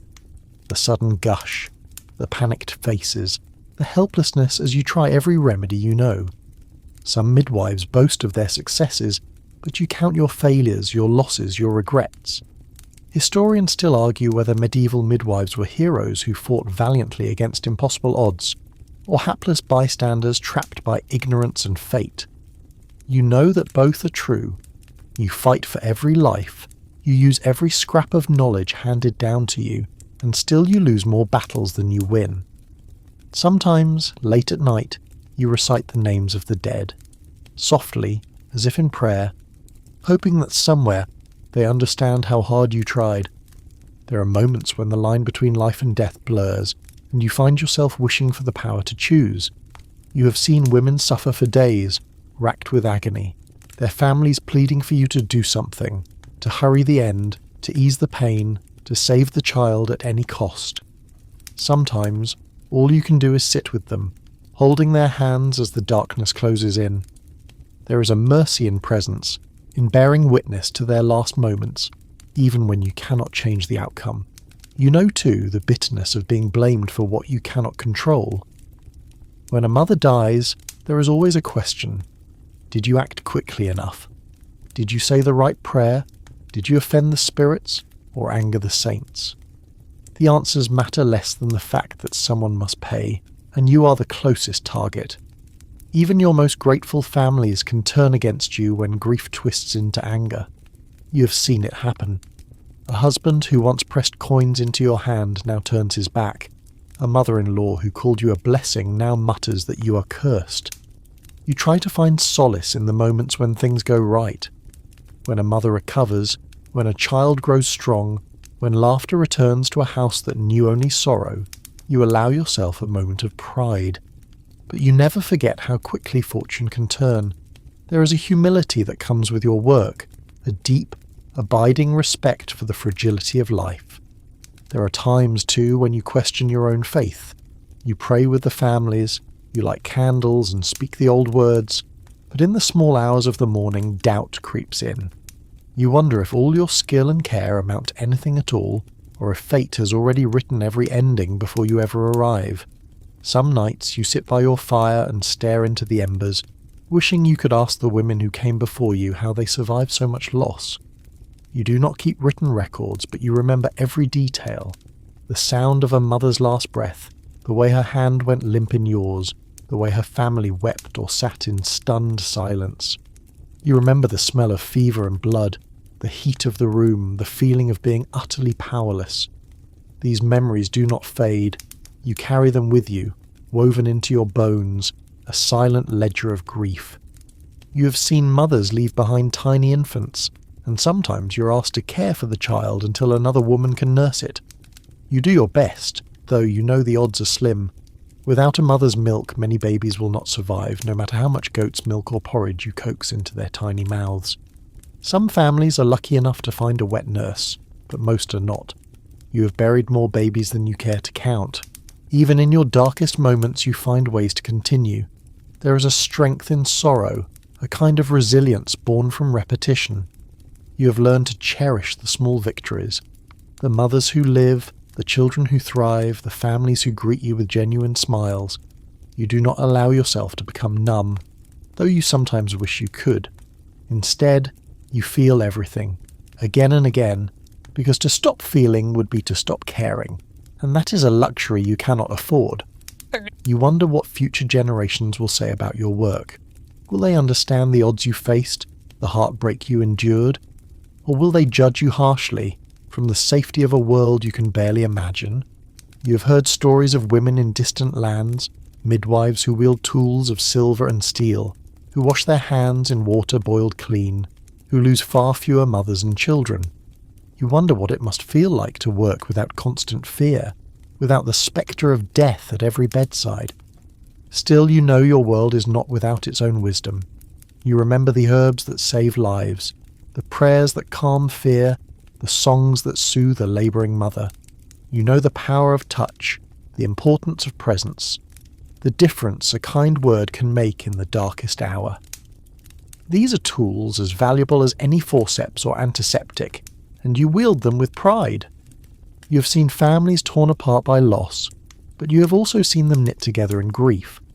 There is a kind of beauty in the way a village comes together to bury its dead, to care for the living, to honour the women who risked everything to give life.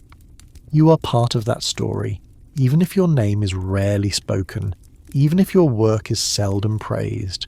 In the end, you accept that death is as much a part of your work as life. You do not fear it, though you mourn it deeply. You have learned to walk with grief, to carry it with grace, to let it remind you of what is precious and fleeting. For every mother you lose, you promise yourself to try harder, to learn more, to do better next time. Sometimes that promise is enough to carry you through another day. You prepare your kit for the next call, knowing you may face another tragedy before the week is out. But you do not flinch. You are the midwife, the witness, the keeper of hope and sorrow alike. And though the world is cruel, you carry on, guided by a quiet, stubborn faith that your work matters, even when the rewards are small and the losses loom large. Every birth is a crossroads, and you stand at the centre between past and future, hope and grief, the first breath or the last. There is a hush in the air when the final push comes, when the candlelight flickers across the mother's face and you feel the tension in every muscle, every held breath around you. You know this silence well. It is the fragile moment before a new life's cry splits the air, or fails to come at all. You have lost count of how many times you have waited for that cry. Some arrive wailing, red and angry, their fists clenched in a protest against the world. Others emerge too quietly, their faces blue and their chests still, and you feel your own heart freeze. In those moments, you're both healer and judge, your hands trembling between despair and hope as you try every trick you know to coax life into a stubborn body. There are a dozen remedies for a reluctant breath. You rub the newborn's back, clear their mouth and nose, pinch their tiny feet until the skin blooms pink with pain.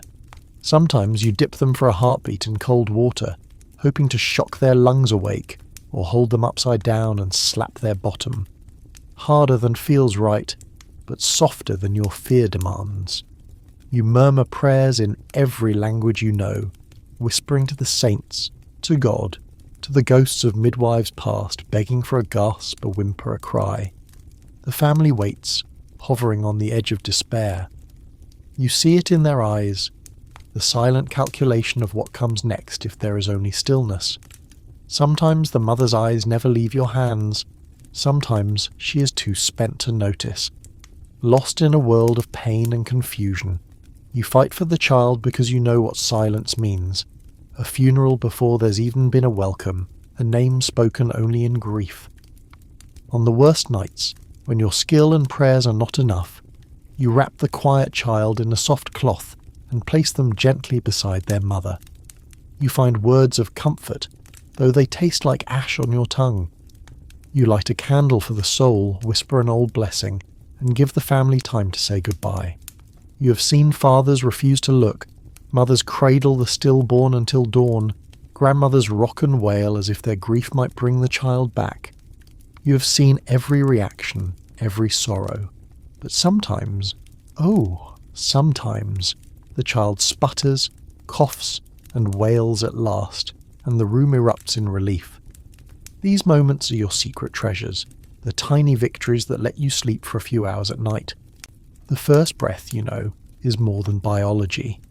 It is a kind of miracle, a gasp that means another future, another chance.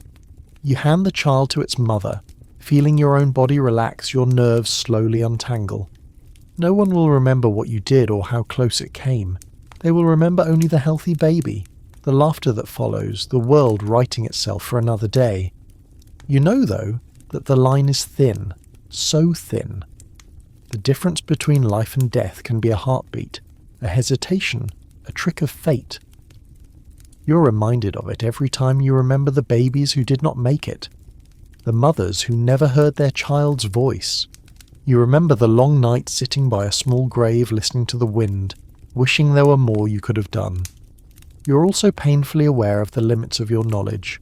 There are babies born too soon, their bodies fragile and unfinished, who cannot be saved no matter how fiercely you fight.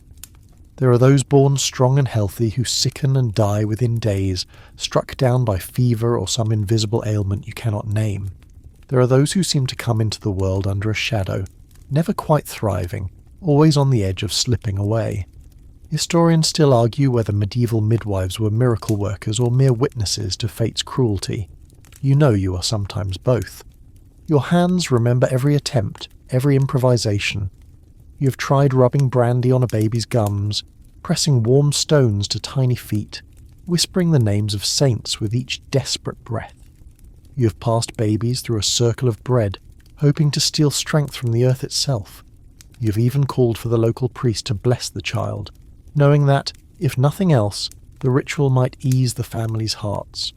Sometimes you wonder how many of these acts are magic, how many are simply hope dressed as habit. There is another kind of cruelty too, the times when a child lives but only just. You have seen babies born with twisted limbs, with blank unseeing eyes, with bodies that do not move as they should. Some families hide these children, fearing the whispers and suspicions of the village. Others cling to them fiercely, defying the odds. You do your best to help, making splints from willow twigs, rubbing oils into stiff muscles, offering whatever comfort you can.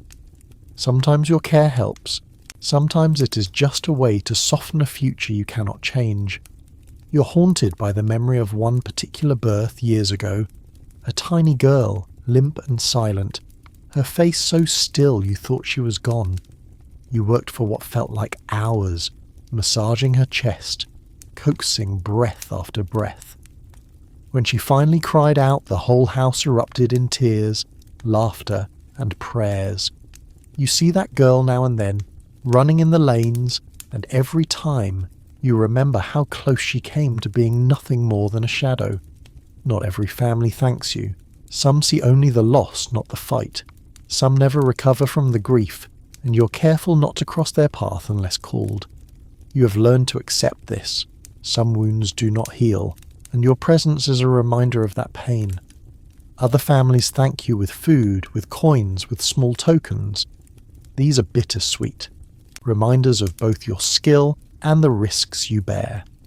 Sometimes you're asked to name the child who never breathed. You whisper a name, a blessing, a promise that they will not be forgotten. In the old ways, you pass the baby through an open window before burial so the spirit can fly free. There are rituals for these losses, old and new, each one a small comfort for a grief that never truly passes. In the long hours after a loss, you clean your hands, your tools, the room. You gather the bloodied linens, the scattered herbs, the broken bits of hope. You do this in silence, letting the family mourn as they will. Later, when you walk home beneath the stars, you remember every breath, every cry, those given, those denied. You're a keeper of secrets as well as life. You do not speak of the babies who never made it, except in whispers to other midwives. You remember them, always, a litany of might-have-beens. Some nights you light a candle and sit by your window, offering up a prayer for every silent child.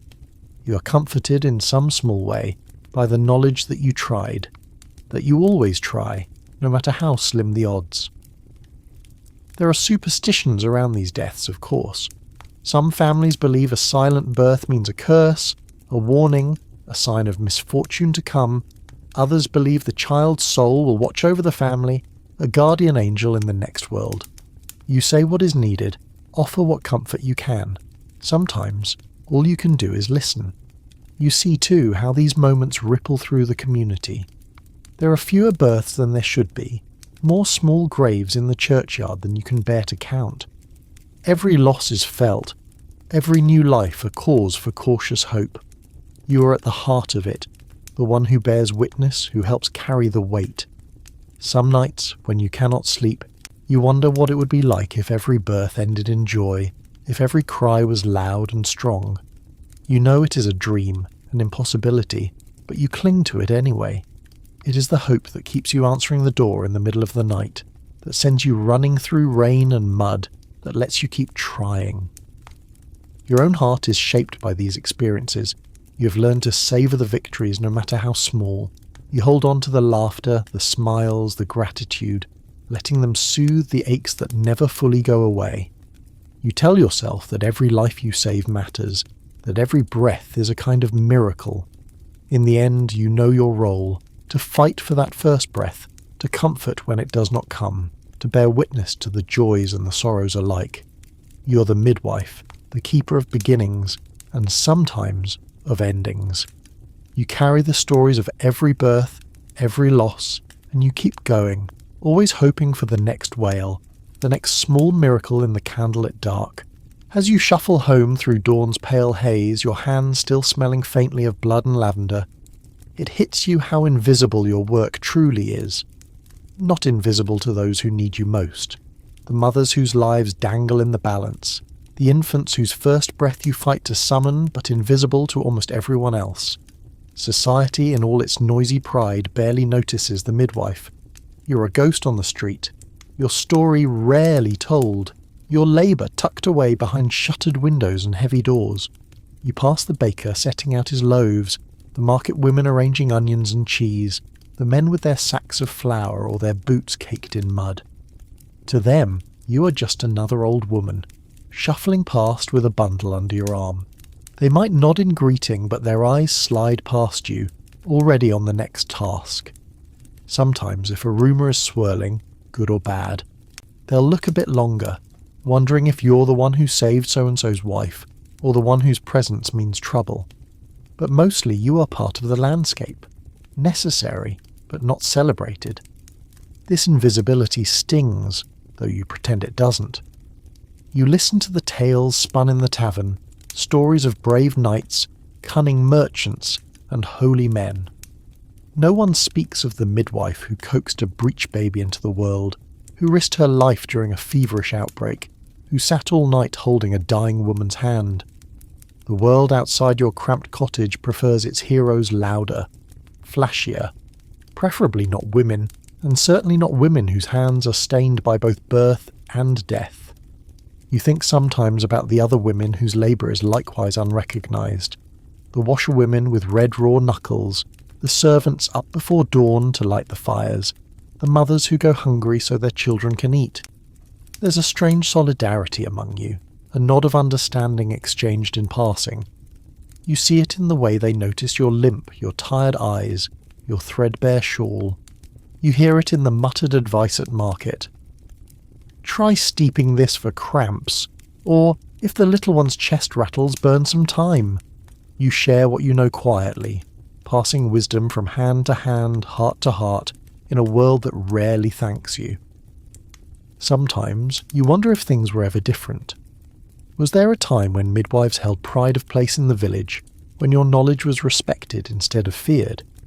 You remember old stories, how some cultures honoured their wise women, how others drove them out or burned them for witchcraft. Historians still argue whether midwives in your era were revered or reviled, essential or expendable. In your own life you feel like both, a saviour one night, a shadow the next. There are moments, though, when your importance is undeniable. In the hush before dawn, when a birth goes well, you are the first to hold the new life, to see the awe and relief in a mother's face. For that moment, you are everything, the centre of the world. The family may not thank you, may even avoid your eyes in the weeks to come, but you know what you have done. It is a strange, quiet pride, one that must last you through all the days when you're ignored. Occasionally you receive a nod from someone unexpected, the village priest, after you baptize a sickly infant just in time, the Lord's steward, who knows his mistress would have died without your intervention. But these moments pass quickly, like the scent of baking bread or the glow of a summer afternoon. Recognition, when it comes, is fleeting, often private, and almost never public. You do not expect a statue in the square or a song in the church. Still, you sometimes wish for acknowledgement, a whispered thank you, a loaf of bread left at your door, a smile that says, "I remember what you did." More often, what you receive is silence. You walk home after a birth, past the houses now dark and quiet, and your footsteps echo on empty streets. If you're lucky, the family will keep their distance out of respect. If not, out of suspicion. There is a peculiar loneliness in your work. The only ones who understand are other midwives, if you're fortunate enough to know any nearby. You swap stories in the market, careful to keep your voices low. You pass on tricks and warnings, sometimes just a look that says, "You are not alone." Still, each of you must walk your own path, invisible in your own way, burdened by your own memories. You keep a ledger in your mind, not just of births and deaths, but of kindnesses shown and slights endured. You remember the families who welcomed you with a hot meal or a soft bed, and those who turned you out as soon as your work was done. You forgive most things, understanding that fear makes people cruel, that grief clouds the heart. But the weight of being unseen is cumulative, and some days it feels heavier than your kit. Your knowledge, too, is often invisible. You could fill a book with what you know if you were allowed to write, if you could risk the consequences. You have learned to read the signs of illness in a mother's eyes, the difference between a dangerous fever and one that will break with rest. You know how to help a breech baby turn, how to coax milk from an unwilling breast, how to spot the first hints of infection. These are secrets passed from woman to woman, never written down, and yet more valuable than anything a physician could offer. There are men, doctors or priests or bailiffs, who dismiss your skill out of hand until they need you. Then they call you in the dark of night, desperate for the knowledge they deride by day. You do not gloat, there is no time for that. You do your work quietly, competently, and return to your shadowed place. Sometimes, if you're lucky, they remember your name for a day or two before it slips from their mind again. Your invisibility is sometimes armour. It allows you to slip in and out of homes, to carry news, to offer help where it is needed. You see things others do not, the bruises hidden under sleeves, the hunger in a child's eyes, the fear in a husband's tight grip. You cannot save everyone, but you bear witness, and sometimes that is its own kind of service. Still, the lack of recognition wears on you. You imagine sometimes what it would be like to have your story told, your name remembered. You picture a day when a child you delivered grows up to tell her own daughter, "The midwife saved us both." You hope in your quietest moments that some part of you will live on in the stories families tell, in the comfort and skill you pass on to others. You find comfort in small things, a loaf of bread still warm from the oven, a wildflower pressed between the pages of an old prayer book, a note scratched on a slate in thanks. These are your medals, your memories, your legacy. You keep them close, treasures only another midwife would understand. The world may not notice your passing, but you notice everything. You mark the seasons by the herbs that bloom and fade, by the bellies that grow round and the cradles that fill. You track the ebb and flow of life in your village, knowing that your touch lingers even where your name is forgotten. There are times you wish you could stand in the sunlight, shout your victories, demand the world see what you have done, but you know that is not your place, not in this world.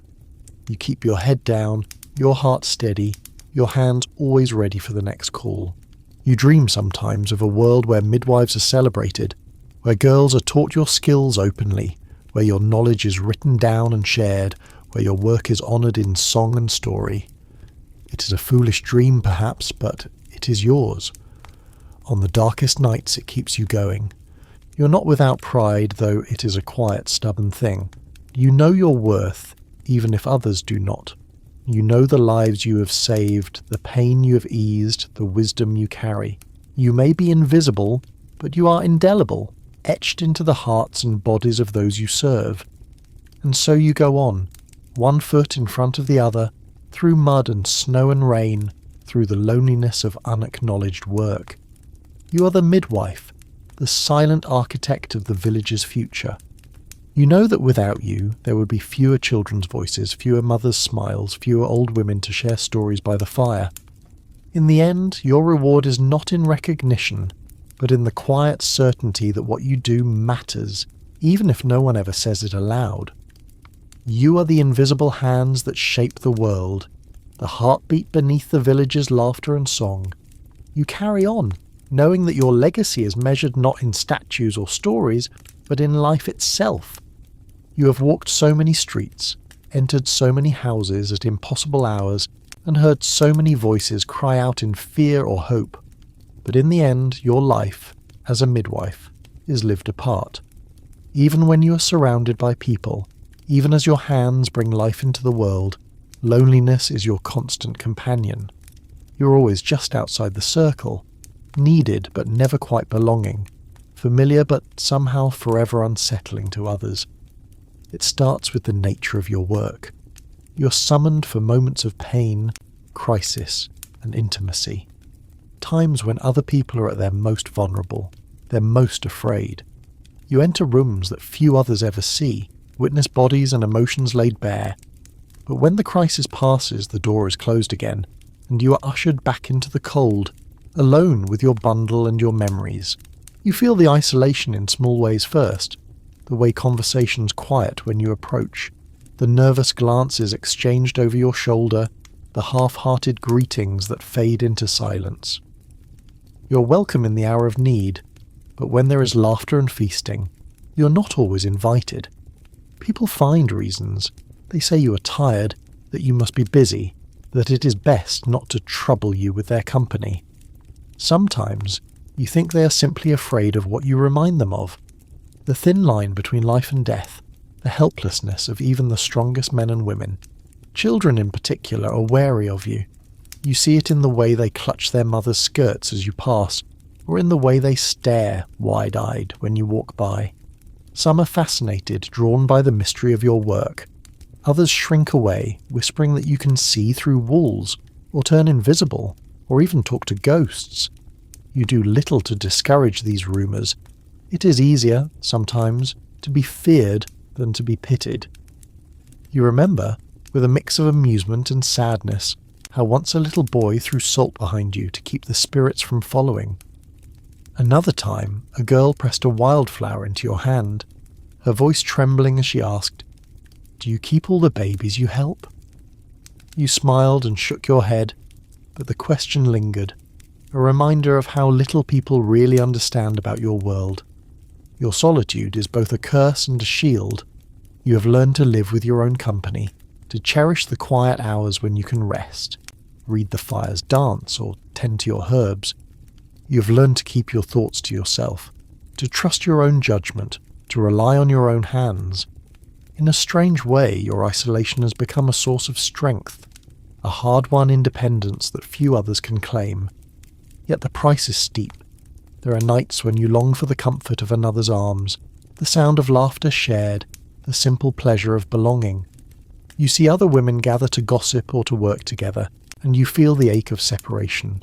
You know too much, have seen too much, to ever fully join their circle again. Even if you sit among them, you're always the midwife, always the other.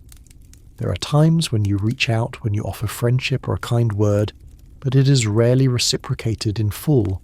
People are grateful, even affectionate, but always at a distance. You receive tokens, bread, a shawl, a nod of respect, but seldom true companionship. You wonder if this is how it has always been for women like you, or if the world has simply grown more cautious with each passing tragedy. You think of the other solitary figures in your community, the old widow who tends the graveyard, the healer who gathers roots by the river, the priest who spends his evenings alone with his books. There is an unspoken kinship between you, a nod or a glance that says, "I see you." But even among these outcasts you are set apart. Your work is too intimate, too powerful, too bound up with the things people fear most. Sometimes you visit the market just to hear the sound of voices, to watch the children play, to feel the pulse of the village. You linger over the stalls, exchange small talk with the vendors, pretend for a moment that you are just another customer. But it never lasts. Someone always remembers what you do, and the conversation shifts, grows stilted, and you are left once again on the outside. On the rare occasion that someone seeks your advice outside a birth, it is usually in secret. A young woman with questions she cannot ask her mother, a father worried about a sick child, a grandmother remembering her own labours. They come to your door at dusk or dawn, voices low, glancing over their shoulders. You listen, you advise, you help as you can, but when morning comes they avoid your eyes in public, pretending nothing ever passed between you. Your home, though humble, becomes your sanctuary. You fill it with small comforts, a clean bed, a pot of soup always simmering, herbs drying in the rafters, a cat purring at the hearth. Here, you can shed the mask you wear in public.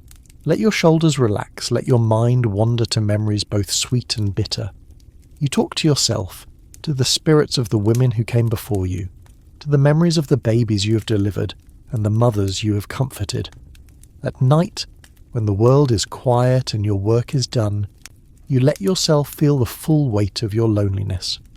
You remember the faces of those you have helped, some grateful, some resentful, some already fading from memory. You think of the women who trusted you with their lives, who whispered secrets in your ear, who pressed your hand in thanks or turned away in grief. You hope, in your heart, that you made a difference, even if no one will ever say it. You keep a journal of sorts, not with pen and ink, such things are dangerous, too easily discovered, but in the careful arrangement of objects around your home. A ribbon given by a mother who survived a difficult birth, a smooth stone left by a grateful child, a handful of dried flowers from a house where tragedy struck. These are your memories, your proof that you existed, that you mattered. There are moments, fleeting but precious, when you do find connection. The woman who lost her baby sits with you by the fire, sharing her grief in silence. An old man thanks you for saving his daughter, his eyes shining with tears. A child you helped deliver runs up to you in the lane, laughing and calling your name. These moments are rare, but they sustain you through the long hours of solitude. You have learned, too, to find comfort in the natural world. You walk in the woods, gathering herbs, listening to the birdsong and the wind in the trees. You feel the rhythm of the seasons, the cycle of life and death, the quiet assurance that you are part of something larger than yourself. You watch the moon wax and wane, mark the passage of time by the flowers that bloom and fade. In nature, you find the companionship that people so often withhold. Still, the loneliness can be overwhelming. On cold winter nights, when the wind howls around your cottage and the fire burns low, you wonder how much longer you can carry on. You think of the women who came before you, and those who will come after, and you draw strength from their unseen presence. You remind yourself that you are never truly alone, even when it feels that way. You wish sometimes that you could be part of the world's celebrations, that you could laugh and dance and share in the joys of those you serve, but you know your role is to stand apart, to be the watcher on the edge, the quiet presence in the shadows. You accept this, even as you mourn it. Your solitude is the price of your calling, the cost of your knowledge, the burden you bear for others. In your loneliest moments, you remember the words of your own teacher. A midwife's heart must be strong enough to hold both joy and sorrow, but soft enough to be broken again and again.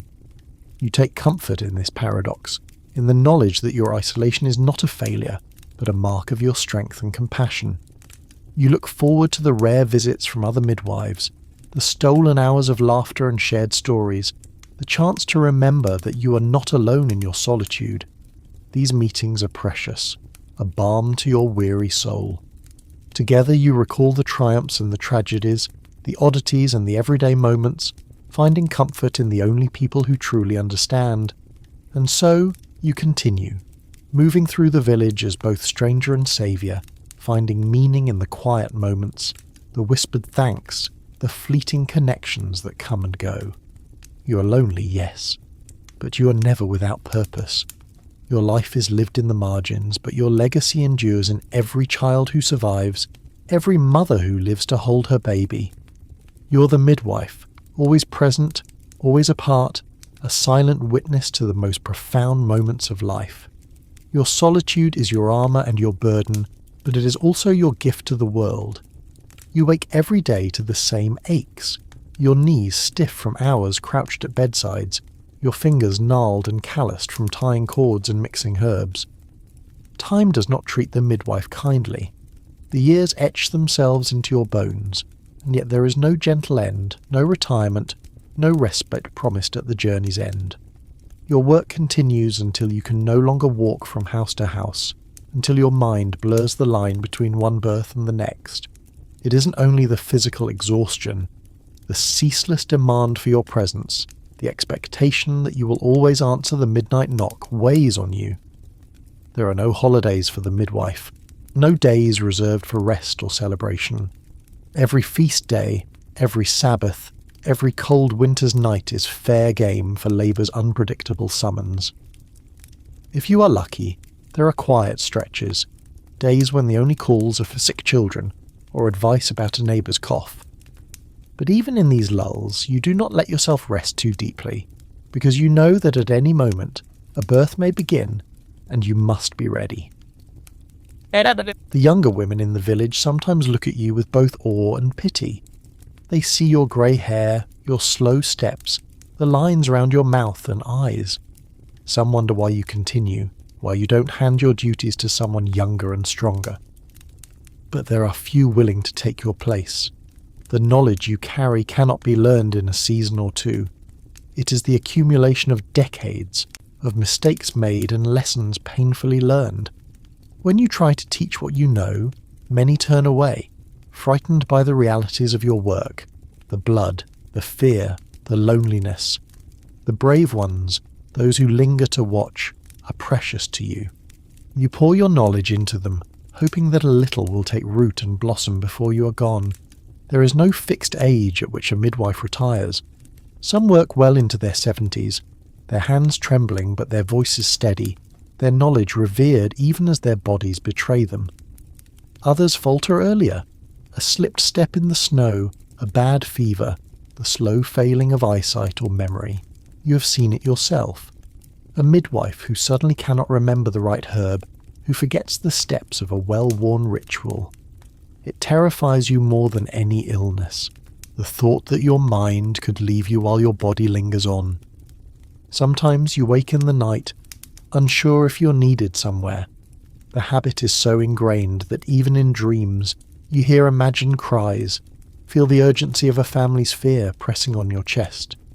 You sleep lightly, always listening, always half ready to rise and go. You have learned to function on little rest, to snatch moments of sleep when you can, to survive on the adrenaline of crisis. Still, the years accumulate, and each one makes your burdens heavier. Your hands, once nimble, now ache as you tie knots, as you massage a labouring mother's back, as you grind herbs into powder. You fear dropping a newborn, fumbling a knife, failing at the simplest task. You watch your own decline with a quiet dread, hoping that you will know when it is time to step aside. You have seen women who clung to their work too long, who became more danger than help, whose pride would not let them let go. Yet for most, there is no real choice. You cannot afford to stop. The coins you earn, few as they are, keep your roof intact, your larder filled, your fire burning through the cold months. There is no pension for a midwife, no family to take you in unless you are lucky or well loved. You have seen some end their days in the parish poorhouse, their skills forgotten, their stories lost to the shifting tides of memory. You try not to let bitterness grow in your heart. The gratitude of a family, the joy of a healthy baby, the rare moments of recognition, these must be enough. You count your blessings in small things: a warm bed after a night of labour, a bowl of soup left at your door, the laughter of children you helped bring into the world. These are your rewards, meagre though they may be. There is a peculiar sense of time that comes with your work. The seasons pass in a blur of births and funerals, feasts and famines, celebrations and mourning. You mark the years not by your own birthdays, but by the ages of the children you have delivered. That one was born the winter the river froze. This girl came during the great storm. Your own life becomes measured in other people's milestones, your story stitched into the fabric of the village. You sometimes envy the tradesmen who retire with ceremony, whose sons inherit their tools and their shops, whose names are remembered in guild records. You have no such legacy, save the memories you pass on to those few willing to learn. There is a story about an old midwife who, sensing her time was near, gathered the village women and spoke all she knew, every remedy, every warning, every tale, so nothing would be lost. You think about doing the same, but you fear that no one would listen, that your words would scatter like seeds on barren ground. Your relationships, too, are shaped by the demands of your work. Friendships are rare, and those you have must be patient, willing to accept sudden absences and broken promises. You have lost count of the times you have left a gathering with barely a word, rushing to a birth or to tend a sick child. Lovers are rarer still. The hours, the fatigue, the constant shadow of tragedy make intimacy difficult to sustain. Sometimes you wonder if your loneliness is the price you pay for your calling, or simply the result of a life spent at the edge. You cling to routines that comfort you. The morning cup of broth, the careful tending of your herbs, the evening prayer whispered for all the mothers and babies you remember. You keep your tools in order, sharpen your knife, replace worn linens, restock your pouch. You force yourself to stay prepared, knowing that to be caught off guard could mean disaster for someone in your care. When you are at your lowest, when your body aches and your spirit falters, you remember the rare moments of triumph, the birth that went against all odds, the mother who survived, the family that embraced you in gratitude. You let these memories buoy you, even as the world insists on your invisibility and age presses down on your shoulders. There are times when you imagine what a true rest would feel like, a day with no calls, a night of unbroken sleep, a meal eaten in peace. You have glimpsed such days only in illness or in the aftermath of great loss, and even then the absence of need feels unnatural, unsettling. You know that you would not know how to live without your purpose, your routine, your service to others. You see the new mothers, the young wives, and sometimes you wish you could trade places, start anew, feel the strength and hope of youth in your limbs. But you also know the burdens they will bear, the lessons they have yet to learn, the griefs that will shape them. You would not rob them of their innocence, nor would you shield them from the realities of life and death. You hope only that your example gives them courage, that your story, such as it is, offers them something to hold on to. Historians still argue whether midwives aged into wisdom or faded into irrelevance, whether their last years were honoured or endured in silence. In your experience, both are true. Some remember you fondly, come to you for advice even as your hands grow unsteady. Others simply move on, seeking younger, stronger women to fill the void. You do not begrudge them. The cycle continues as it must, and so you press on. You rise with the sun, answer every call, tend every wound, soothe every fear.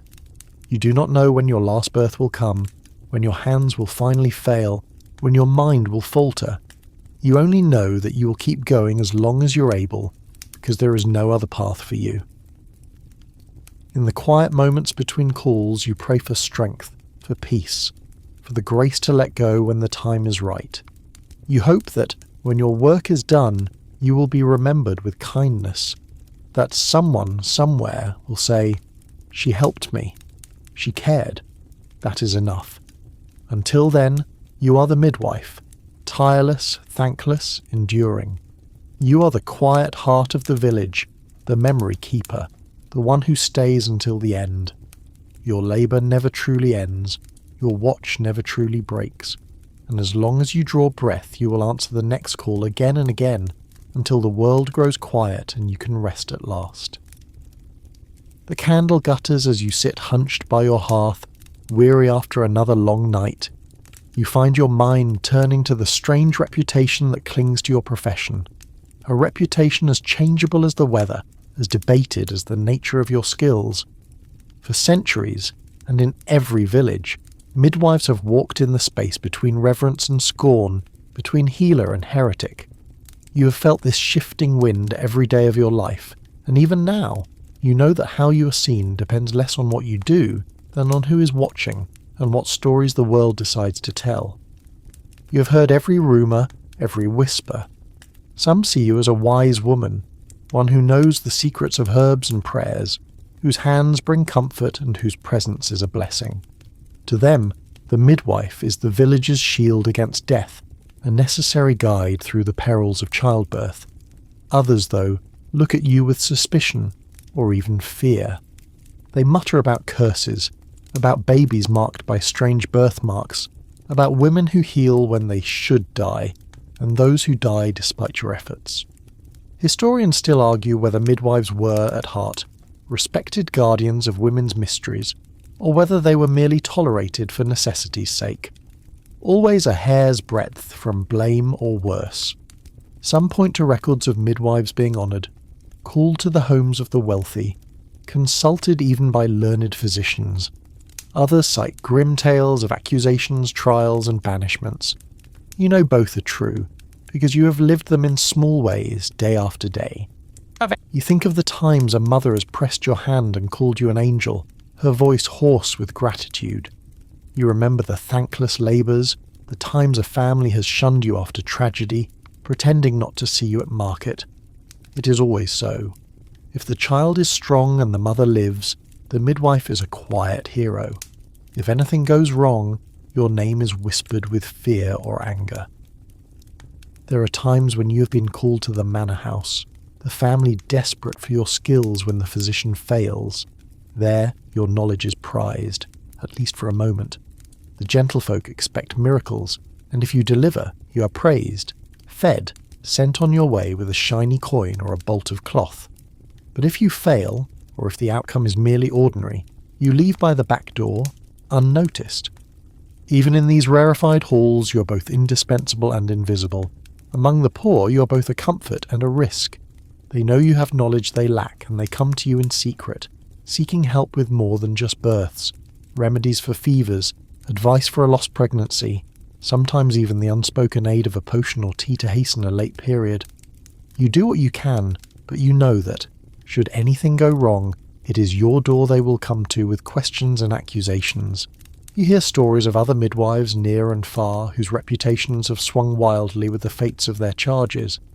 There are legends, passed from woman to woman, of the midwife who delivered the squire's healthy twins and was given a silver necklace, and another who lost a baby during a hard winter and was forced to leave town under cover of darkness. Her name wiped from memory. You wonder sometimes which fate awaits you, and whether it is determined by skill, luck, or something much darker. Even the priests can't agree on your place. Some will quietly bless your work, recognizing the desperate need for women who understand women's bodies. Others preach sermons warning against women's secrets and the dangers of pride or witchcraft. You listen from the back pew, your head bowed, never sure which message is aimed at you. Once the parish priest asked you, privately, about a remedy for his sister's cough. You gave it, and she recovered. But in public, he never meets your eye. You sometimes wish you could ask the world to make up its mind. Are you a healer or a hazard, a wise woman or a threat? The truth you have found is that you are both, and that the world changes its answer with every rumour, every birth, every storm that passes through the village. You remember too how some girls in the village look at you with curiosity, almost envy, wishing for the knowledge and the respect you seem to possess. You want to tell them the truth, that respect is a thin blanket against the cold of blame, that your power is as much a burden as a gift. You want to tell them that every kind word can be erased by a single tragedy, every friendship soured by suspicion. You hold your tongue, letting them keep their illusions for now. In the marketplace, your reputation is currency. A mother might whisper that you are the only reason her youngest lived through a hard birth. Another might warn that your hands are too cold, or that a neighbour's baby never thrived after you attended the birth. You cannot defend yourself against gossip. It moves faster than any truth, and you have learned that the only remedy is time, and the steady, quiet persistence of your work. Some families keep you at arm's length, refusing to call for you unless all else fails. Others rely on you for every little ailment, pressing you for advice on wounds and illnesses, expecting you to know the cure for every pain. You cannot please everyone, and trying would break you. So you do your best, moving through the village with humility, patience, and the stubborn hope that your deeds will speak louder than words. There are times when your reputation works in your favour, when fear or awe keeps you safe from harm, when your knowledge gives you power in moments of crisis. You have seen men hesitate to threaten you, remembering the night you saved their wives. You have seen women hide their envy behind polite smiles, uncertain whether to fear or admire you. In a world where women are so often powerless, your ambiguity becomes a kind of shield, even as it isolates you further. Your heart aches, sometimes, for a simpler life. You imagine a world where a midwife is known simply as a helper, a friend, a skilled pair of hands, not a figure of myth or suspicion. You imagine being able to walk the streets without second-guessing every glance, every whispered word, every blessing that sounds a little like a curse. But you know this is a fantasy, as far away as the city doctors with their books and polished tools. You find comfort, when you can, in the company of other midwives. You gather in hidden corners, sharing stories and remedies, laughing at the world's confusion. There is an honesty among you that you find nowhere else. You know each other's burdens, understand the price of your knowledge, the cost of your calling. Together you debate your place. Were we once priestesses, or have we always been the scapegoats? Will we ever be truly free from suspicion? You do your best to guide those who come after you. You tell the young women the truth when they are ready to hear it, that a midwife's reputation is never her own, that it lives and dies in the mouths of others, that kindness is remembered only until the next tragedy, and that skill is valued only when it's invisible, that to endure you must be both soft and hard, both proud and humble, both visible and unseen. And so you endure. You let the world think what it will. You answer every call, tend every wound, witness every birth. You keep your head down, your words gentle, your hands steady. You allow yourself pride, quietly, on the days when you are called a blessing. You endure the blame and the silence on the days when you are not. In the end, you understand that your reputation is a shifting shadow, always present, never fixed, never truly yours. You live in the space between stories, between memory and myth, between the truth of your own heart and the fears of the world around you. You are a midwife, and that is enough. The rest you leave to history. Nights are longest when your thoughts refuse to let go.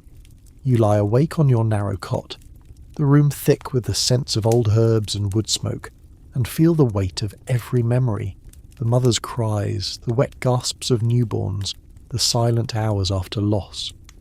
Of all the burdens a midwife carries, the emotional toll is the hardest to measure and the hardest to share.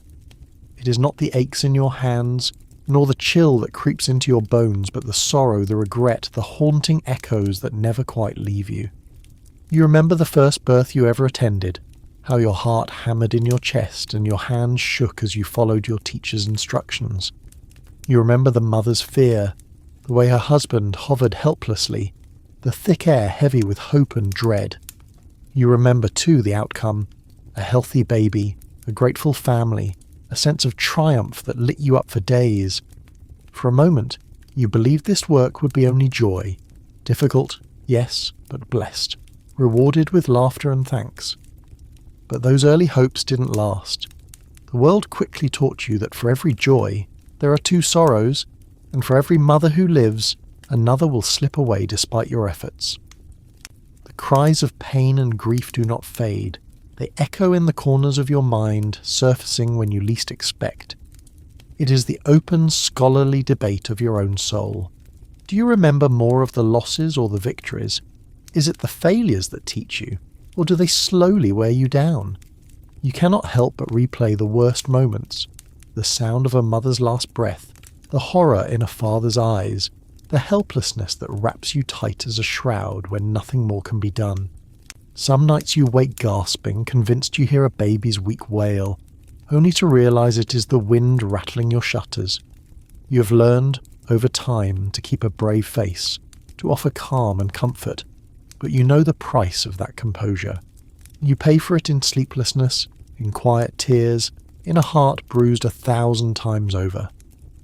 Sometimes the grief is compounded by guilt, by the nagging suspicion that you could have done more, said more, been quicker or wiser. You remember every decision, every hesitation, every remedy that didn't work. You count your mistakes, real or imagined, in the stillness of the night.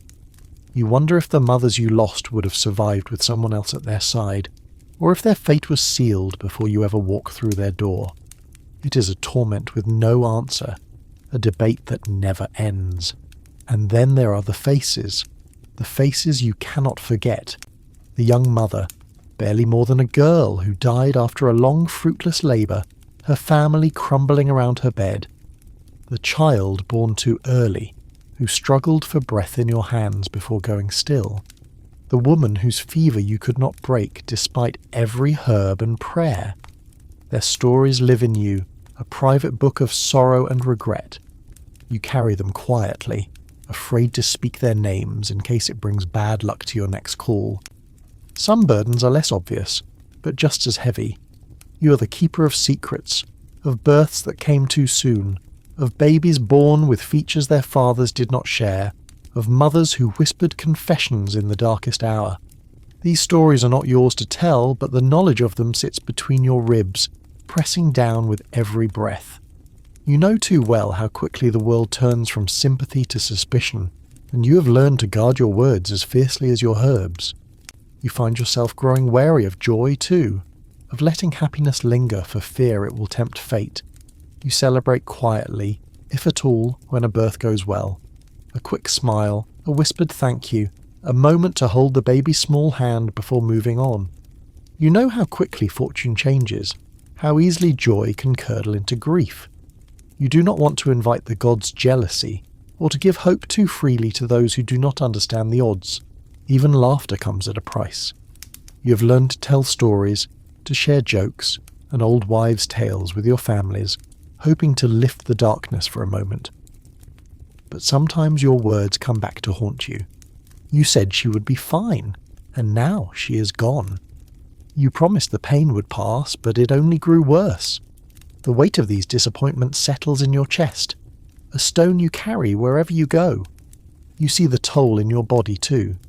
Grief manifests in headaches, in the tightness across your shoulders, in the sudden tears that come for no reason. You have known midwives who simply could not bear it anymore, who left the village, or who retreated so deeply into themselves that they became little more than shadows. You understand that urge, on the worst nights, when the world feels too heavy to hold. You try to find solace where you can. Some days you walk by the river, letting the water carry your worries away. Some days you talk aloud to the women you have lost, lighting a candle in their memory, hoping they hear your apology or your prayer.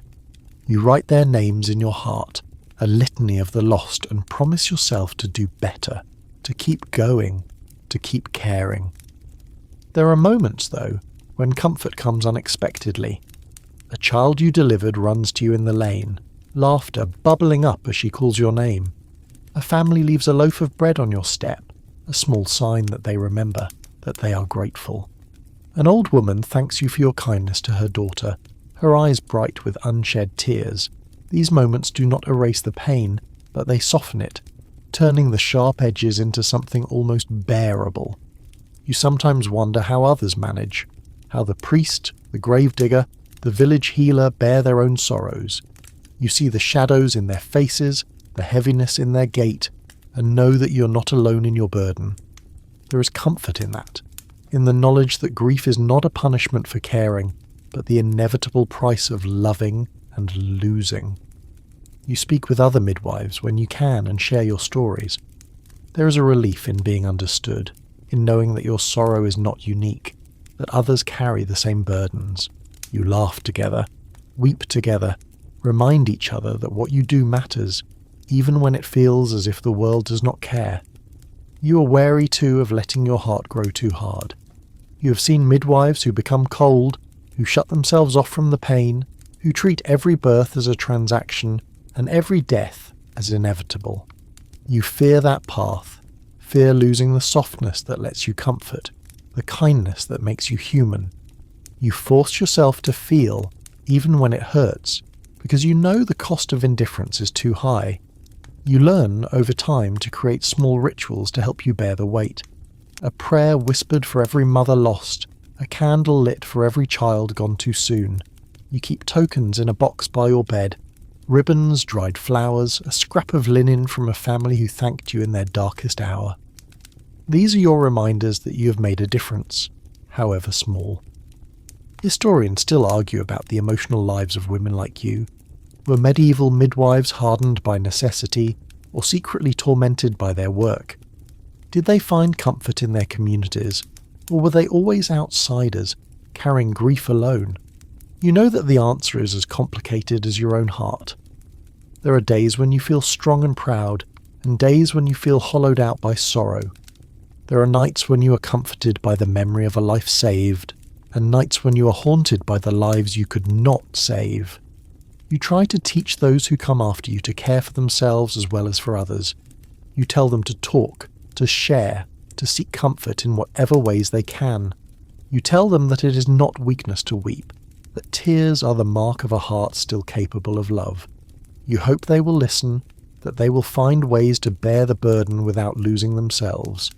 In the end, you accept that the emotional toll is part of the price of your calling. You will grieve, you will regret, you will carry the memories of every mother and child for as long as you live. But you will also celebrate and laugh and take pride in the good you do.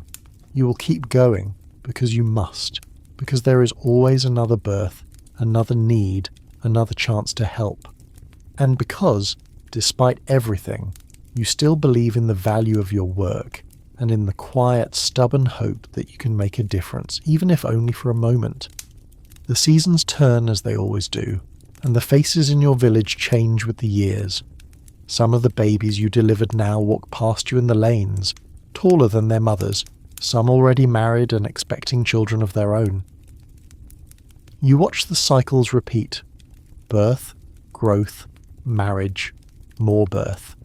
Each generation carries its own blend of hope and hardship, and you remain the one constant through it all, the midwife, the keeper of beginnings and endings. Yet even as you become a fixture, almost part of the landscape, you feel how history keeps moving around you. There are new influences at the edges of your world. The travelling merchant who brings news from the city, the priest with a fresh sermon on the dangers of women's knowledge, the rare physician whose neat Latin phrases and sharp tools inspire as much suspicion as curiosity. You see change coming, slow but unstoppable, and you know you must adapt or risk being swept aside. One of the greatest threats, and, sometimes, the greatest reliefs, is the slow encroachment of learned medicine. Doctors, often trained in distant towns or even foreign countries, arrive with their books, their ointments, their claims of scientific knowledge. Some are skilled, some are blustering fools, but all carry an authority you could never claim. You hear the villagers talk about them in awed or doubtful tones. He has potions that can make a baby turn. He says fevers are caused by invisible creatures. He wears gloves and never touches the mother with bare hands. Sometimes you're asked to assist, to hand the doctor his tools, to interpret his words for the frightened mother. You see the way he looks at you, sometimes with respect, sometimes with impatience, often with a mix of both. If the birth is successful, the doctor receives the thanks and the coin. If things go wrong, the blame is still yours to carry. It is a strange partnership, neither friend nor foe. You know things he does not, how to comfort, how to read a woman's fear, how to sense when labour is about to go wrong.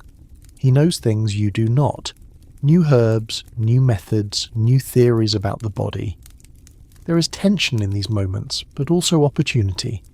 Sometimes you learn something useful, a new way to cleanse a wound, a gentler method of easing pain, a tool you have never seen before. You tuck these lessons away, adapting them for your own use, careful to cloak anything too modern in the language of tradition, so the villagers will trust it. Other times, you witness mistakes born of arrogance, and you vow never to let such pride take root in yourself. Historians still argue whether the rise of professional medicine meant salvation or erasure for women like you. You have seen both sides.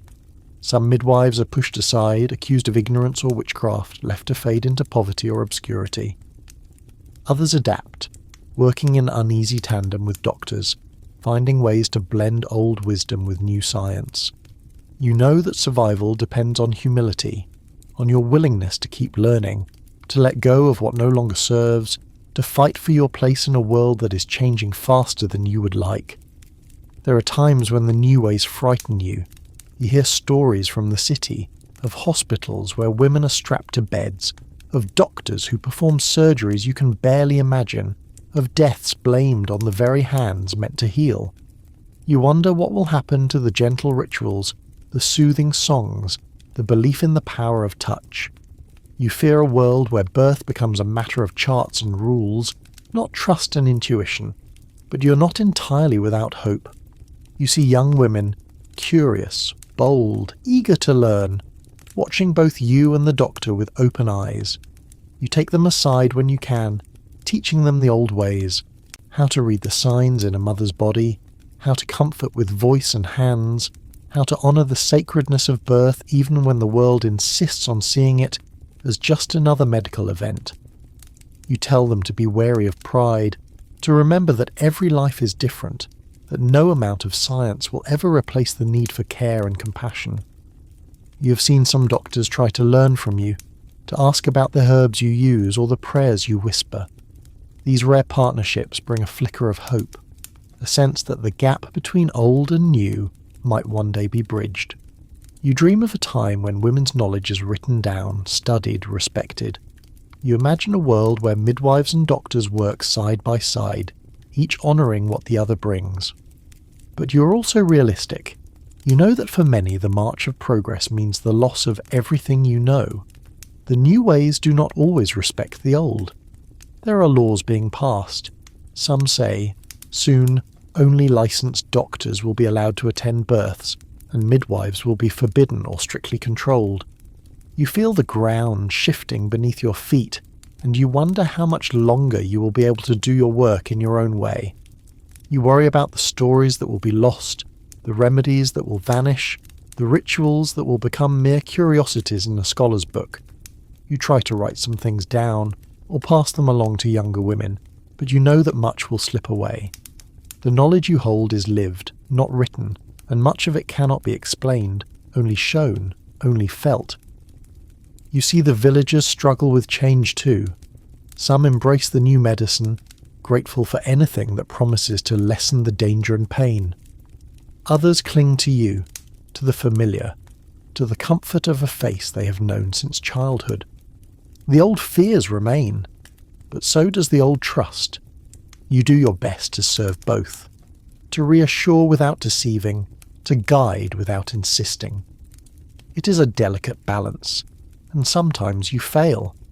You have lost friends to progress, midwives who were banished, accused of standing in the way of real medicine, or who simply faded away, their knowledge no longer valued.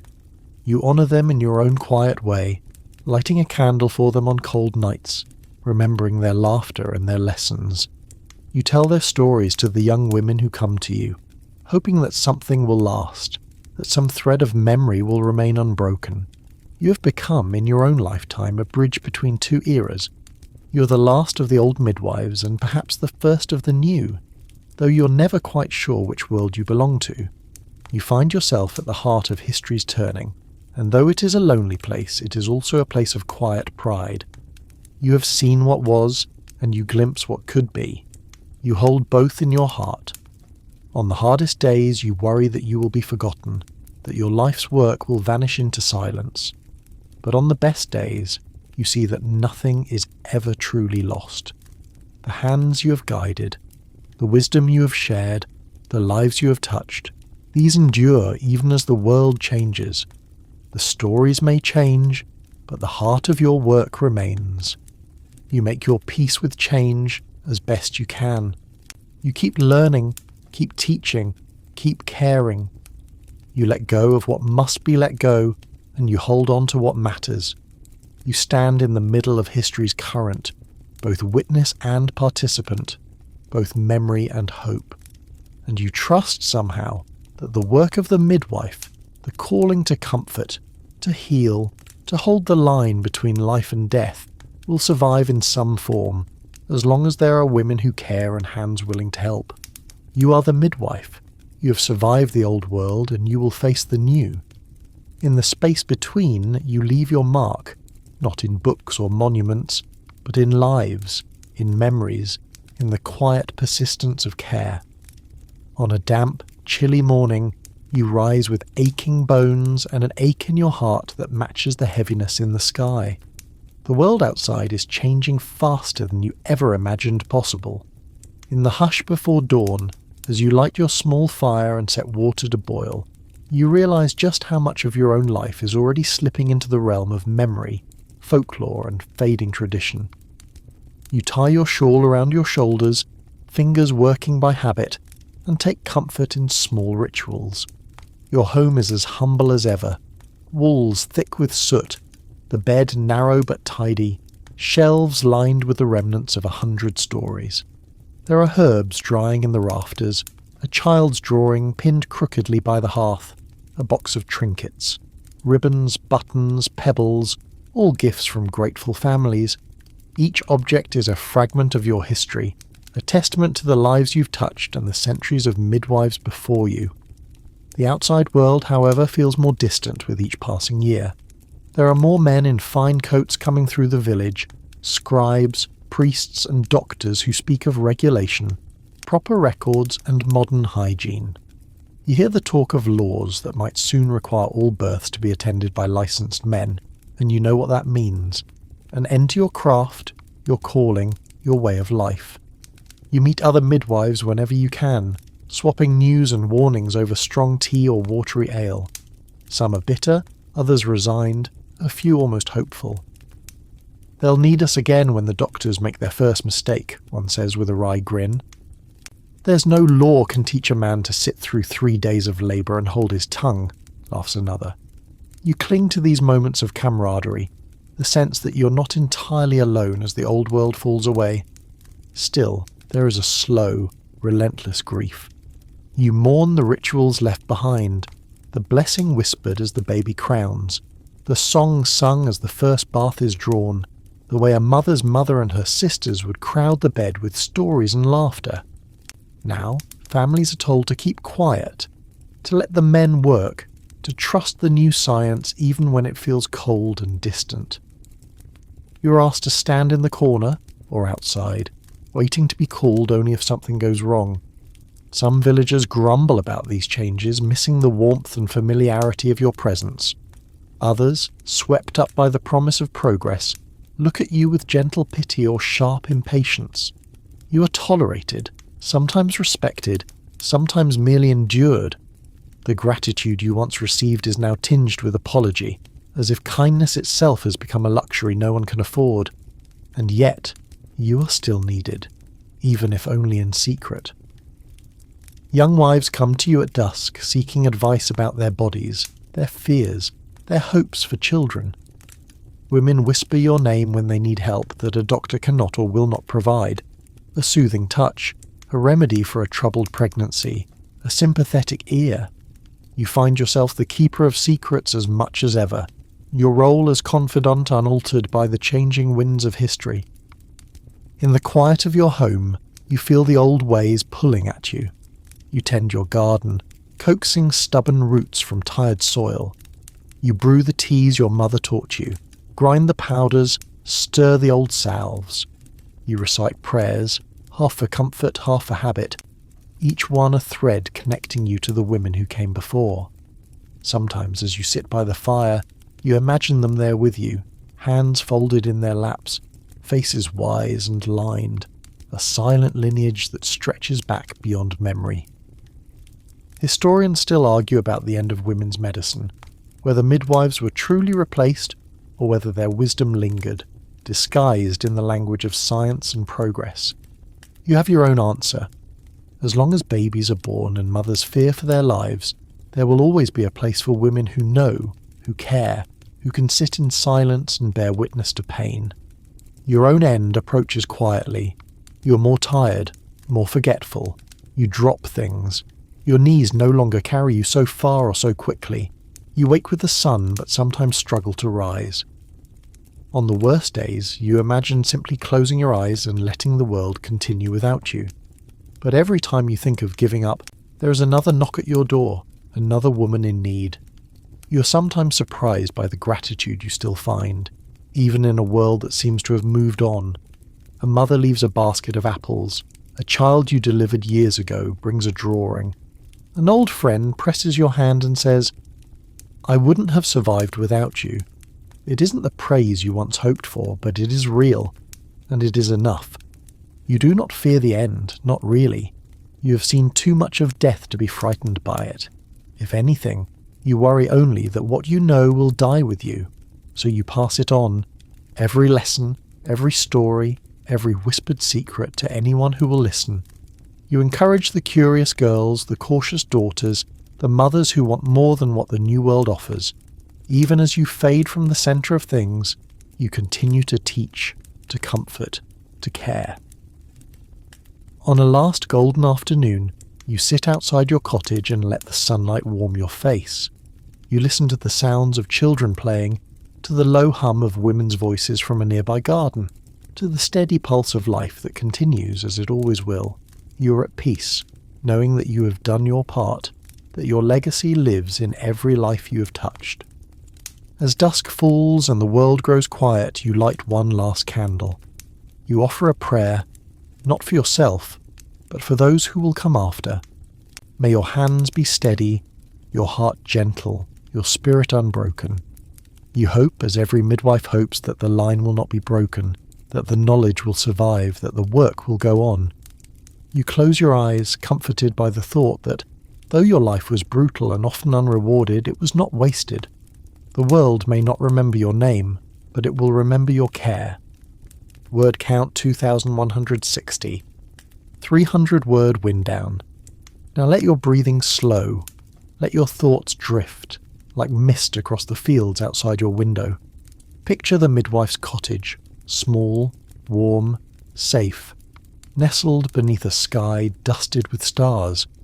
The weight of centuries has softened into a gentle hush. Each sorrow, each joy is folded away, like linen stored for another season. Let your shoulders relax. Feel the quiet strength in your chest, a heartbeat, steady and calm. Imagine the old midwife, finally at rest, her hands free of burden, her worries faded to a soft memory. In this stillness, you are safe. You are part of a long, unbroken story, one of courage, care, and persistence through the darkness. Let your mind wander back through the gentle rituals, the warming fire, the scent of lavender, the distant laughter of children, the slow turning of the seasons. Know that the world, with all its hardships, is still full of kindness, and that every quiet act of care leaves a mark more lasting than any monument. As you drift, let go of your worries. Breathe in peace, breathe out weariness. You're not alone, not tonight, not ever. Tomorrow, the world will turn again, and you will wake with new hope, new courage, and the silent company of all those who came before. Sleep well, friend. Sweet dreams,